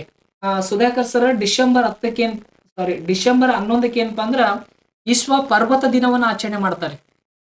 ಯಾವ ದಿನ? ವಿಶ್ವ ಪರ್ವತ ದಿನವನ್ನು ಯಾವಾಗ ಆಚರಣೆ ಮಾಡ್ತಾರಪ್ಪ ಅಂದ್ರ ಡಿಸೆಂಬರ್ 11ಕ್ಕೆ ಏನಪ್ಪಾ ಅಂದ್ರ ಆಚರಣೆ ಮಾಡ್ತಾರೆ. ಯಾವಾಗ? ಡಿಸೆಂಬರ್ 11ಕ್ಕೆ ಏನಪ್ಪಾ ಅಂದ್ರ ವಿಶ್ವ ಪರ್ವತ ದಿನವನ್ನ ಏನಪ್ಪಾ ಅಂದ್ರ ಆಚರಣೆ ಮಾಡ್ತಾರ. ಇನ್ನ ಮೌಂಟ್ ಎವರೆಸ್ಟ್ ಅಲ್ಲಿ ನೇಪಾಳದೊಳಗೆ ಏನಂತ ಕರಿತಾರಪ್ಪ ಅಂದ್ರ ಸಾಗರ ಮಾತ ಅಂತ ಕರೀತಾರೆ. ಏನಂತ ಕರೀತಾರ ಅದನ್ನ? ಸಾಗರ ಮಾತ ಅಂತ ಏನಪ್ಪ ಅಂದ್ರೆ ಕರಿತಾರೆ. ಇದನ್ನ ಕೇಳಿದನಲ್ರಿ PSI ಪ್ರಶ್ನೆಗೆ ಏನ್ ಕೇಳಿದನಪ್ಪ ಅಂದ್ರ ಮೌಂಟ್ ಎವರೆಸ್ಟ್ ಶಿಖರವನ್ನು ನೇಪಾಳದಲ್ಲಿ ಏನೆಂದು ಕರೆಯುತ್ತಾರೆ ಅಂತ ಏನಪ್ಪ ಅಂದ್ರ ಪ್ರಶ್ನೆ ಕೇಳಿದೆ. ಏನಂತ ಕರಿತಾರೆ ಅವರು? ಸಾಗರ ಮಾತ ಅಂತ ಏನಪ್ಪ ಅಂದ್ರೆ ಕರೀತಾರೆ. ಇನ್ನ ಮೌಂಟ್ ಎವರೆಸ್ಟ್ ಡೇ ಅನ್ನ ಮೇ 29ಕ್ಕೆ ಯಾಕೆ ಆಚರಣೆ ಮಾಡ್ತಾರ? ಇಲ್ಲ, ಡಿಸೆಂಬರ್ 11 ಅಲ್ರಿ ದುರ್ಗಾ ಅವ್ರೆ. ಡಿಸೆಂಬರ್ 11 ವಿಶ್ವ ಪರ್ವತ ದಿನ ರೀ. ವಿಶ್ವ ಪರ್ವತ ದಿನವನ್ನು ಯಾವಾಗ ಆಚರಣೆ ಮಾಡ್ತಾರಪ್ಪ ಅಂದ್ರ ಡಿಸೆಂಬರ್ 11 ರೀ. ಮೇ 29ಕ್ಕೆ ಏನಪ್ಪಾ ಅಂದ್ರ ಮೌಂಟ್ ಎವರೆಸ್ಟ್ ಡೇ ಏನಪ್ಪಾ ಅಂದ್ರ ಆಚರಣೆ ಮಾಡ್ತಾರ. ಯಾಕೆ ಆಚರಣೆ ಮಾಡ್ತಾರಪ್ಪ ಅಂದ್ರ 1953 ಮೇ 29 ಏನಪ್ಪಾ ಅಂದ್ರ ವಿಶ್ವದ ಅತ್ಯಂತ ಎತ್ತರವಾದ ಪರ್ವತ ಮೌಂಟ್ ಎವರೆಸ್ಟ್ ಏನ್ ಮಾಡ್ತಾರಪ್ಪ ಅಂದ್ರ ಇಬ್ರು ವ್ಯಕ್ತಿಗಳು ಏನಪ್ಪಾ ಅಂದ್ರ ಇರ್ತಾರ. ಒಬ್ರು ಏನಪ್ಪಾ ಅಂದ್ರ ನ್ಯೂಜಿಲೆಂಡ್ ದೇಶದವರು. ಯಾವ ದೇಶದವರು? ನ್ಯೂಜಿಲೆಂಡ್ ದೇಶದ ಎಡ್ಮಂಡ್ ಇಲಾರಿ ಅಂತ ಏನಪ್ಪಾ ಅಂದ್ರ ಬರ್ತಾರೆ. ಇಲಾರಿ ಅಂತ ಬರ್ತಾರ. ಇವ್ರ ಏನಪ್ಪಾ ಅಂದ್ರ ಇರ್ತಾರ. ಇವ್ರ ಜೊತೆಗೆ ಇನ್ನೊಬ್ಬ ವ್ಯಕ್ತಿ ಇರ್ತಾನ. ಆತ ಯಾವ ದೇಶದವಪ್ಪ ಅಂದ್ರ ನೇಪಾಳ ದೇಶದವ್ರಿ. ಯಾವ ದೇಶದ? ನೇಪಾಳ ದೇಶದ ಶರ್ಪಾ ತೆನ್ಸಿಂಗ್ ಅನ್ನೋರು ಏನಪ್ಪಾ ಅಂದ್ರ ಬರ್ತಾರೆ. ಇವ್ರಿಬ್ರು ಏನ್ ಮಾಡ್ತಾರಪ್ಪ ಅಂದ್ರ 1953 ಮೇ 29ಕ್ಕೆ ಏನ್ ಮಾಡ್ತಾರಪ್ಪ ಅಂದ್ರ ವಿಶ್ವದ ಅತ್ಯಂತ ಎತ್ತರವಾದ ಮೌಂಟ್ ಎವರೆಸ್ಟ್ ಏನಪ್ಪಾ ಅಂದ್ರೆ ಏರ್ತಾರ. ಅದ್ರ ನೆನಪಿಗಾಗಿ 2008ರಿಂದ ಏನ್ ಮಾಡ್ತಾರಪ್ಪ ಅಂದ್ರ ಮೇ 29ಕ್ಕೆ ಏನಪ್ಪಾ ಅಂದ್ರ ಮೌಂಟ್ ಎವರೆಸ್ಟ್ ಡೇ. ಯಾವ್ದ್ರಿ? ಮೌಂಟ್ ಎವರೆಸ್ಟ್ ಡೇ ಏನಪ್ಪಾ ಅಂದ್ರ ಏರ್ತಾರೆ. ಇನ್ನ ಮೌಂಟ್ ಎವರೆಸ್ಟ್ ಅನ್ನು ಏರಿದ ಭಾರತದ ಮೊದಲ ಮಹಿಳೆ ರೀ. ಮೌಂಟ್ ಎವರೆಸ್ಟ್ ಅನ್ನು ಏರಿದಂತ ಭಾರತದ ಮೊಟ್ಟ ಮೊದಲ ಮಹಿಳೆ ರೀ. ವಿಶ್ವದ ಮೊದಲ ಮಹಿಳೆ ಮತ್ತು ಭಾರತದ ಮೊದಲ ಮಹಿಳೆ. ಆಲ್ರೆಡಿ ಇವ್ರು ಯಾರಪ್ಪ ಅಂದ್ರ ಇವ್ರು ಹೇಳಿದ್ರು ನೋಡ್ರಿ, ವಿವೇಕ್ ಸರ್ ಹೇಳಿದ್ರು. ವಿಶ್ವದ ಮೊಟ್ಟ ಮೊದಲ ಮಹಿಳೆ ಯಾರಪ್ಪ ಅಂದ್ರ ಜುಂಕೋ ಟ್ಯಾಬೆ ಅನ್ನೋರು ಏನಪ್ಪ ಅಂದ್ರ ಬರ್ತಾರೆ. ಮೌಂಟ್ ಎವರೆಸ್ಟ್ ಅನ್ನು ಏರಿದ ಪ್ರಪಂಚದ ಮೊಟ್ಟ ಮೊದಲ ಯಾರಪ್ಪ ಅಂದ್ರ ಜುಂಕೋ ಟ್ಯಾಬೆ ಅನ್ನೋರು ಏನಪ್ಪ ಅಂದ್ರ ಬರ್ತಾರೆ. ಯಾವಾಗ ಏರ್ತಾರಪ್ಪ ಅಂದ್ರ 1975ರಲ್ಲಿ ಏರ್ತಾರೆ ಅವರು. ಏನಪ್ಪ ಅಂದ್ರೆ ಏರ್ತಾರೆ. ಇನ್ನ ಭಾರತದ ಮೊಟ್ಟ ಮೊದಲ ಮಹಿಳೆ ಯಾರಪ್ಪ ಅಂದ್ರ ಬಚೇಂದ್ರ ಪಾಲ್ ಬರ್ತಾರೆ. Very good. ಮೂರ್ತಿ ಸರ್ ಅವ್ರು ಹೇಳಿದ್ರು ನೋಡ್ರಿ, ಅಂಬಿಕಾ ಮೇಡಮ್ ಅವ್ರು ಹೇಳಿದ್ರು. ಬಚೇಂದ್ರ ಪಾಲ್ ಬರ್ತಾರೆ. ಮೌಂಟ್ ಎವರೆಸ್ಟ್ ಅನ್ನು ಏರಿದ ಭಾರತದ ಮೊಟ್ಟ ಮೊದಲ ಮಹಿಳೆ ಯಾರಪ್ಪ ಅಂದ್ರ ಬಚೇಂದ್ರ ಪಾಲ್ ಅವರು ಬರ್ತಾರ. ಯಾವ ವರ್ಷ ಇರ್ತಾರಪ್ಪ ಅಂದ್ರ 1984ರಲ್ಲಿ. ಎಷ್ಟರಲ್ಲಿ? 1984ರಲ್ಲಿ ಏನಪ್ಪಾ ಅಂದ್ರ ಈ ಮೌಂಟ್ ಎವರೆಸ್ಟ್ ಏನಪ್ಪಾ ಅಂದ್ರೆ ಇರ್ತಾರ. ಮೌಂಟ್ ಎವರೆಸ್ಟ್ ಅನ್ನು ಏರಿದಂತ 5ನೇ ಮಹಿಳೆಯರು ಇವರು. ಮೊದಲನೇ ಮಹಿಳೆ ಯಾರಪ್ಪ ಅಂದ್ರ ಜಂಕೋ ಟ್ಯಾಬೆ ಅನ್ನೋರು ಏನಪ್ಪಾ ಅಂದ್ರ ಬರ್ತಾರ.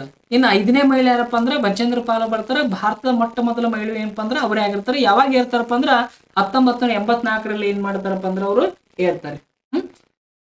ನೆಕ್ಸ್ಟ್ ಇನ್ನೊಂದು ಇಂಪಾರ್ಟೆಂಟ್ ಪಾಯಿಂಟ್ ಅದ ನೋಡ್ರಿ. ಮೌಂಟ್ ಎವರೆಸ್ಟ್ ಅನ್ನು ಅತಿ ಹೆಚ್ಚು ಬಾರಿ ಏರಿದವರು ಯಾರು ರೀ? ಮೌಂಟ್ ಎವರೆಸ್ಟ್ ಅನ್ನು ಅತಿ ಹೆಚ್ಚು ಬಾರಿ ಏರಿದ ವ್ಯಕ್ತಿ ಯಾರು ರೀ? ಎಷ್ಟು ಬಾರಿ ಏರ್ತಾರಪ್ಪ ಅಂದ್ರೆ 28 ಬಾರಿ ಏರ್ತಾರ ನೋಡ್ರಿ.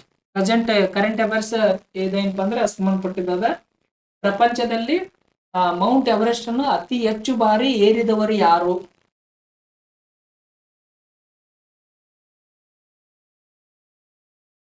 ಸುನೀತಾ ಅಲ್ಲರಿ, ಸುನೀತಾ ಗೊತ್ತಾಗಿಲ್ಲ. ಸೌಮ್ಯ ಅವರು ನೋಡ್ರಿ, ಮೌಂಟ್ ಎವರೆಸ್ಟ್ ಅನ್ನು ಅತಿ ಹೆಚ್ಚು ಬಾರಿ ಏರಿದವ್ರೆ. ಎಷ್ಟು ಬಾರಿ ಅಪ್ಪ ಅಂದ್ರೆ 28 ಬಾರಿ ಏರಿದವ್ರ ಯಾರಪ್ಪ ಅಂದ್ರ ಕಾಮಿ ರೀಟಾ ಶರ್ಪಾ ಅನ್ನೋರು ಬರ್ತಾರೆ. ನೇಪಾಳ ದೇಶದಕ್ಕೆ ಇವ್ರು ಏನಪ್ಪಾ ಅಂದ್ರ ನೇಪಾಳ ದೇಶದಕ್ಕೆ ಲೇಡೀಸ್ ಇವರು ಕಾಮಿ ರೀಟಾ ಶರ್ಪಾ ಅಂತ ಬರ್ತಾರ. ಇವ್ರು ಏನಪ್ಪಾ ಅಂದ್ರ ಮೌಂಟ್ ಎವರೆಸ್ಟ್ ಅನ್ನ ಏನ್ ಮಾಡ್ತಾರಪ್ಪ ಅಂದ್ರ 28 ಬಾರಿ ಏನ್ ಮಾಡ್ತಾರಪ್ಪ ಅಂದ್ರೆ ಏರ್ತಾರೆ. ಎಷ್ಟು ಬಾರಿ ಏರ್ತಾರೆ? 28 ಬಾರಿ ಏನಪ್ಪಾ ಅಂದ್ರ ರೀಟಾ ಶರ್ಪಾ ಅನ್ನೋರು ಏನಪ್ಪಾ ಅಂದ್ರೆ ಹೇಳ್ತಾರೆ. ಸುನೀತಾ ವಿಲಿಯಮ್ಸ್ ಅವರು ಬಾಹ್ಯಾಕಾಶಯಾನಕ್ಕೆ ಸಂಬಂಧಪಟ್ಟವ್ರಿ. ಅವರು ಭಾರತೀಯ ಮೂಲದ ಅಮೆರಿಕದ ಬಾಹ್ಯಾಕಾಶಯಾನಿ ಯಾರಪ್ಪ ಅಂದ್ರ ಸುನೀತಾ ವಿಲಿಯಮ್ಸ್ ಬರ್ತಾರ. ಅವ್ರ ಏನಪ್ಪಾ ಅಂದ್ರ ಬಾಹ್ಯಾಕಾಶದಲ್ಲಿ ಅತಿ ದೀರ್ಘಕಾಲ ಇದ್ದಂತ ವ್ಯಕ್ತಿ ಅವ್ರು ಆಗ್ತಾರೆ. ಇವರು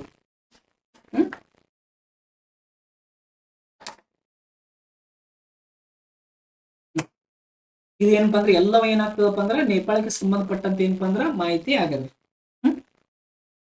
ನೆಕ್ಸ್ಟ್ ನೋಡ್ರಿ, ಭಾರತ ಮತ್ತು ಭೂತಾನ್ ಬಗ್ಗೆ ಅದ, ಭಾರತ ಮತ್ತು ಶ್ರೀಲಂಕಾದ ಬಗ್ಗೆ ಅದ. ಅದನ್ನ ಏನಪ್ಪಾ ಅಂದ್ರ ನಾಳೆಗೆ ಏನ್ ಮಾಡೋಣಪ್ಪ ಅಂದ್ರ ಡಿಸ್ಕಷನ್ ಮಾಡೋಣ.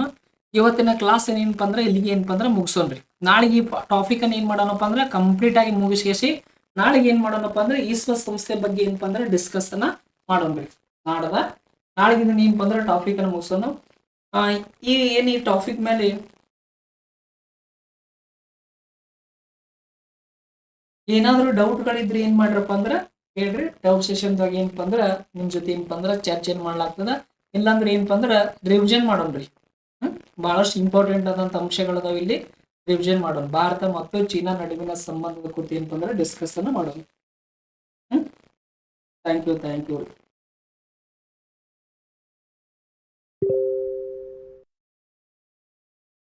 ರಿವಿಷನ್ ಮಾಡೋಣ್ರಿ.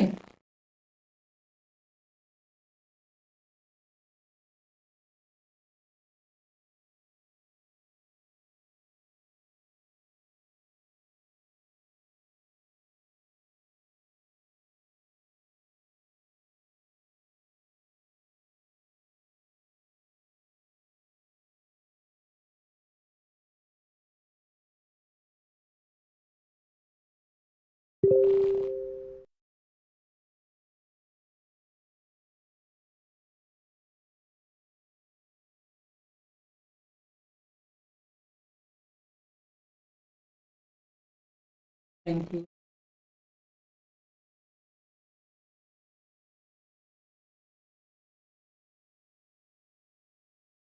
ರಿವಿಷನ್ ಮಾಡ್ದೇನ್ರಿ, ರಿವಿಷನ್ ಮಾಡೋಣ್ರಿ.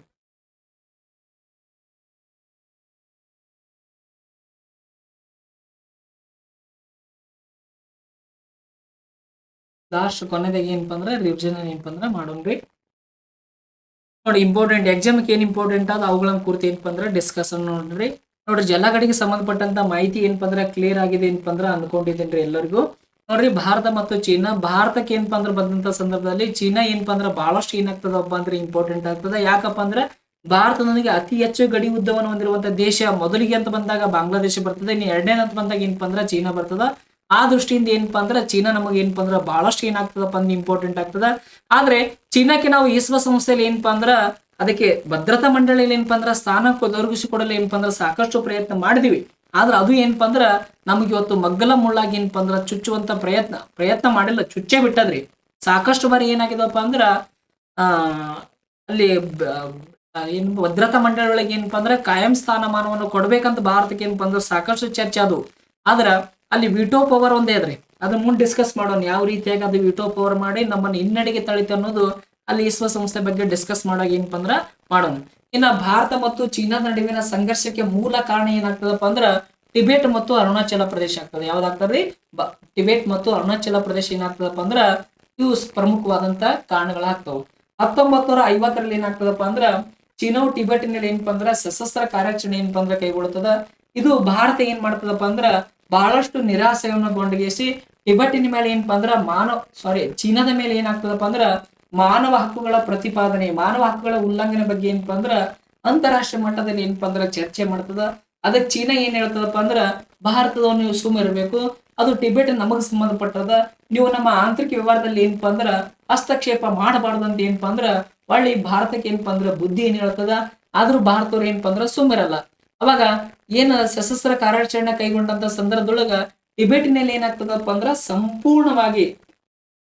ಸಂಪೂರ್ಣವಾಗಿ ಏನಾಗ್ತದಪ್ಪ ಅಂದ್ರ ಅಲ್ಲಿ ಮಿಲಿಟರಿ ನಿಯಂತ್ರಣವನ್ನು ಸಾಧಿಸ್ತದ. ಆ ಮಿಲಿಟರಿ ನಿಯಂತ್ರಣ ಸಾಧಿಸಿದ ನಂತರ ಟಿಬೆಟಿನ ಧರ್ಮಗುರು ಆದಂತ ದಲೈ ಲಾಮಾ ಅವರು ಏನ್ ಮಾಡ್ತಾರಪ್ಪ ಅಂದ್ರ ತಮಗ ಆಶ್ರಯವನ್ನ ಕಲ್ಪಿಸಿ ಭಾರತಕ್ಕೆ ಏನ್ ಮಾಡ್ತಾರಪ್ಪ ಅಂದ್ರ ಬರ್ತಾರ. ಅವ್ರ ಒಬ್ಬರೇ ಬರಲಿಲ್ಲ, ಅದ್ರ ಜೊತೆಗೆ ಎಷ್ಟು ಅಂದ್ರ 80,000 ಮಂದಿ ಏನಪ್ಪಾ ಅಂದ್ರ ಬರ್ತಾರ.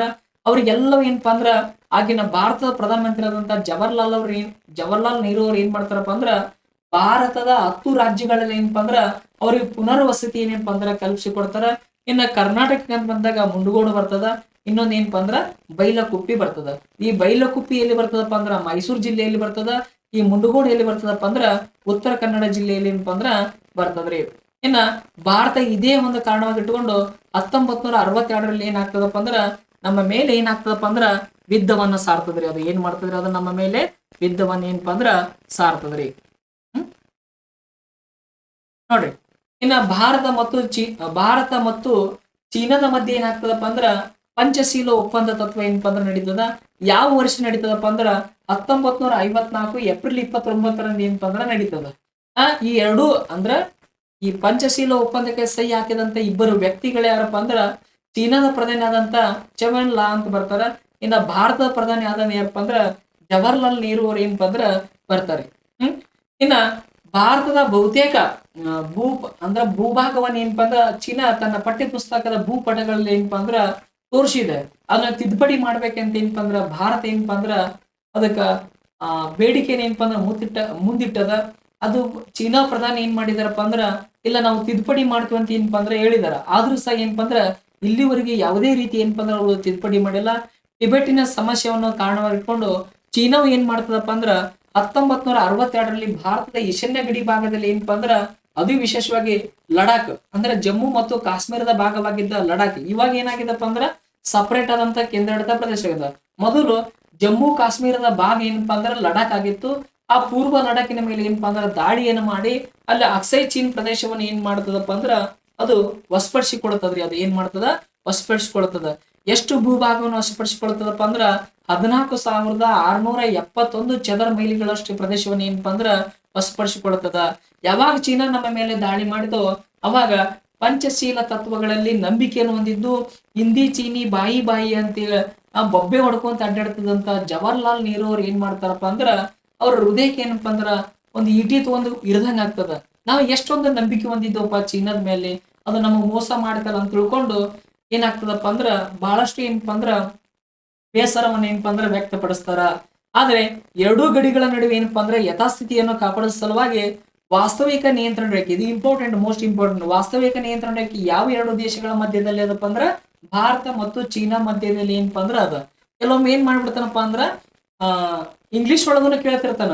ಕೆಲವೊಮ್ಮೆ ಕ್ವಶನ್ ಪೇಪರ್ ಇಂಗ್ಲಿಷ್ನಾಗನು ಕೇಳ್ತಿರ್ತಾನ, ಕನ್ನಡದೊಳಗೂ ಕೇಳ್ತಿರ್ತಾನ. ಇಲ್ಲಾಂದ್ರ ಇದನ್ನೇ ಏನ್ ಮಾಡಿರ್ತಾನೆ ಇಂಗ್ಲಿಷ್ನಾಗ ಇದ್ದಿದ್ದ ಕನ್ನಡದ ಬರ್ದ್ಬಿಟ್ಟಿರ್ತಾನ. ಹಾಗಾಗಿ ಎರಡೂನೇ ನೆನಪಿಟ್ಕೋರಿ. ಲೈನ್ ಆಫ್ ಆಕ್ಚುಯಲ್ ಕಂಟ್ರೋಲ್ ಇದು ಯಾವ ದೇಶಕ್ಕೆ ಸಂಬಂಧಪಟ್ಟದಪ್ಪ ಅಂದ್ರ ಭಾರತ ಮತ್ತು ಚೀನಾಕ್ಕೆ ಏನಪ್ಪಾ ಅಂದ್ರೆ ಸಂಬಂಧಪಟ್ಟದ. ಇನ್ನ LAC ಇದರ ವಿಸ್ತೃತ ರೂಪ ಏನಂತ ನಮಗೆ ಏನ್ ಮಾಡ್ಬೋದಪ್ಪ ಅಂದ್ರ ಪ್ರಶ್ನೆಯನ್ನ ಕೇಳಬಹುದು. ಇನ್ನ ಇಲ್ಲಿ ಇಂಪಾರ್ಟೆಂಟ್ ಅದು, ಇದು ಈ ಬಾಕ್ಸ್ ಒಳಗೆ ಇರುವಂತ ಮಾಹಿತಿ ಇಂಪಾರ್ಟೆಂಟ್. ಇದ್ರೊಳಗೆ ಫಿಕ್ಸ್ ಒಂದು ಮಾರ್ಕ್ಸ್ ಬರ್ತದೆ ನೋಡ್ರಿ ನಿಮಗೆ. ನೋಡ್ರಿ, ಭಾರತ ಮತ್ತು ಚೀನಾ ನಡುವೆ ಸುಮಾರು ಎಷ್ಟು ಕಿಲೋಮೀಟರ್ ಗಡಿ ಉದ್ದ ಅದಪ್ಪ ಅಂದ್ರ 3,440 ಕಿಲೋಮೀಟರ್ ಏನಪ್ಪಾ ಅಂದ್ರ ಗಡಿ ಉದ್ದ ಅದ.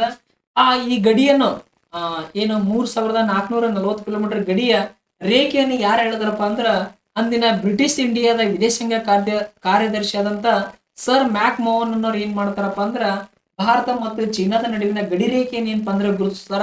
ಅದ್ರ ಸಲುವಾಗಿ ಏನ್ ಮಾಡ್ತಾರಪ್ಪ ಅಂದ್ರ ಅದಕ್ಕೆ ಅವ್ರ ಹೆಸರನ್ನ ಏನ್ ಮಾಡ್ತಾರಪ್ಪ ಅಂದ್ರ ನಾಮಕರಣವನ್ನು ಮಾಡ್ತಾರ.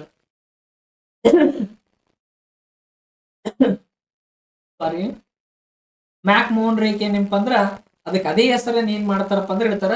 ಈ ರೇಖೆಯನ್ನು ಯಾವ ವರ್ಷ ಹೇಳಿತಾರಪ್ಪ ಅಂದ್ರ 1914ರಲ್ಲಿ 1ನೇ ಮಹಾಯುದ್ಧದ ಸಂದರ್ಭದಲ್ಲಿ ಏನ್ ಮಾಡ್ತಾರಪ್ಪ ಅಂದ್ರ ಈ ರೇಖೆಯನ್ನು ಏನಪ್ಪಾ ಅಂದ್ರ ಗುರುತಿಸಲಾಗ್ತದ.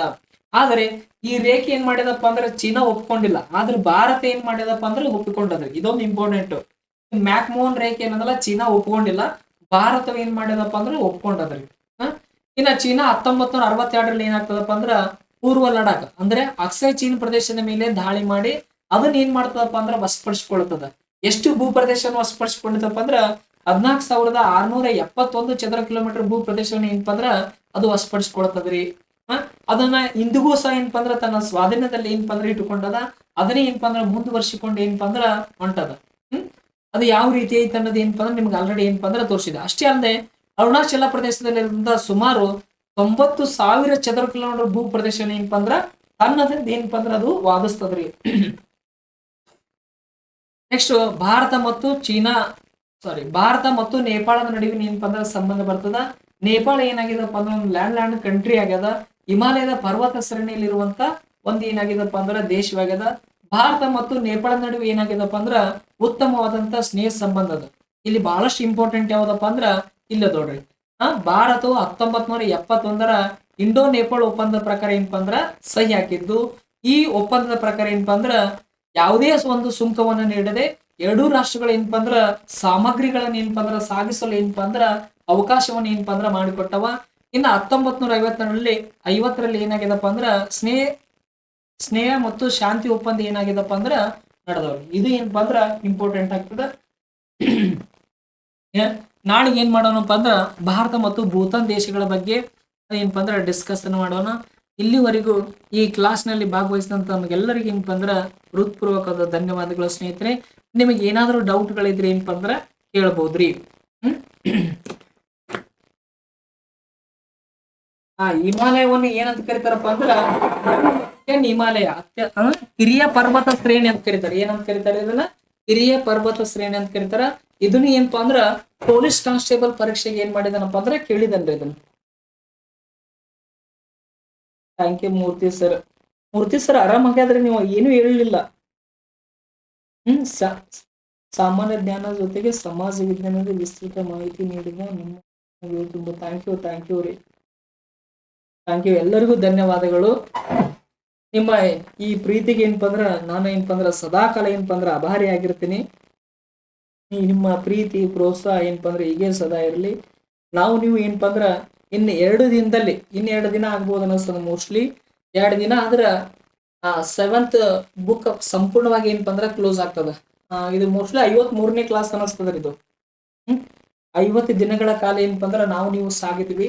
ಇನ್ನ GPT ಎಕ್ಸಾಮ್ ಬರುವವರೆಗೆ ಏನಪ್ಪ ಅಂದ್ರ ಇದೇ ರೀತಿಯಾಗಿ ಏನಪ್ಪ ಅಂದ್ರ ಸ್ಟಡಿ ಮಾಡ್ತಾ ಹೋಗೋಣ್ರಿ.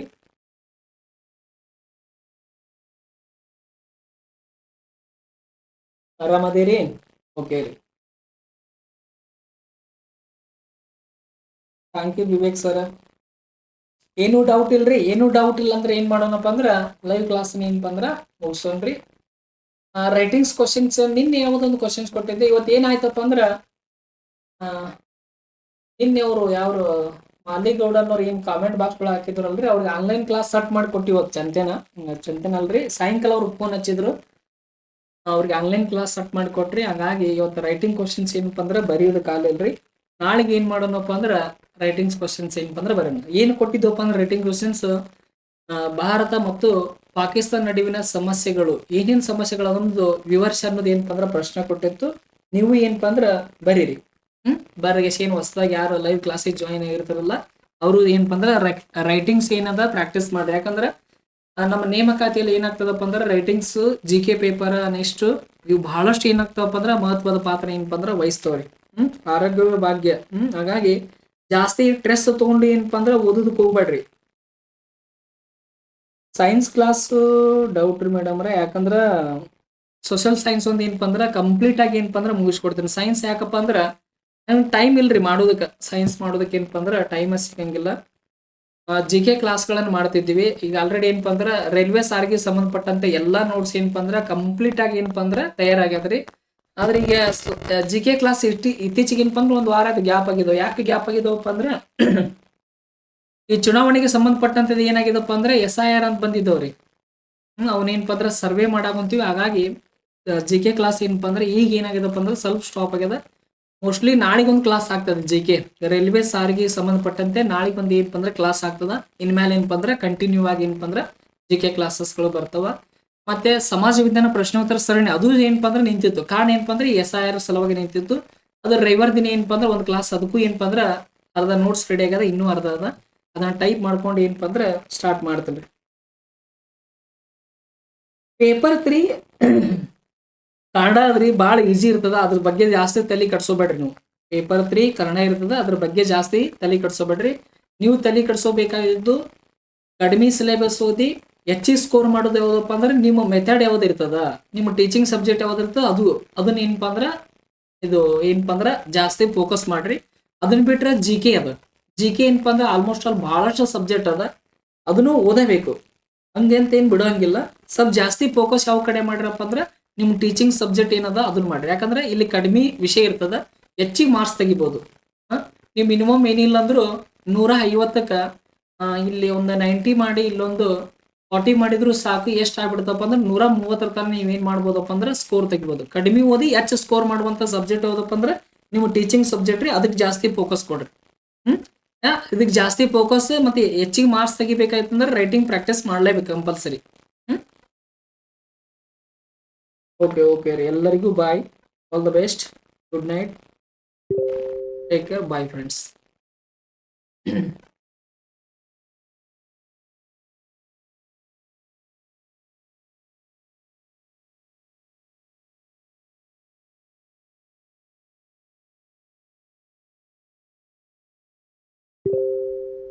ಕ್ಲಾಸ್ ಬಂದ್ ಮಾಡೋಣ್ರಿ. ಶುಭರಾತ್ರಿ, ಎಲ್ಲರಿಗೂ ಶುಭರಾತ್ರಿ. ಇನ್ನೇನ ಒಳ ಮೀಸಲಾತಿಗೆ ಏನಪ್ಪಾ ಅಂದ್ರ ಸಹಿ ಹಾಕಿದಾರಿ. ಇನ್ನು ಅತಿ ಶೀಘ್ರದಲ್ಲಿ ಏನಪ್ಪಾ ಅಂದ್ರ ಕಾಲ್ಫಾರ್ಮ್ ಆಗ್ತವ. ಯಾರೇ ಯಾವುದೇ ಹೋಗ್ ಕಳ್ಕದೆ ಆರಾಮಾಗಿ ಏನ್ ಮಾಡ್ರಪ್ಪ ಅಂದ್ರ ಸ್ಟಡಿಯನ್ನ ಮಾಡ್ರಿ.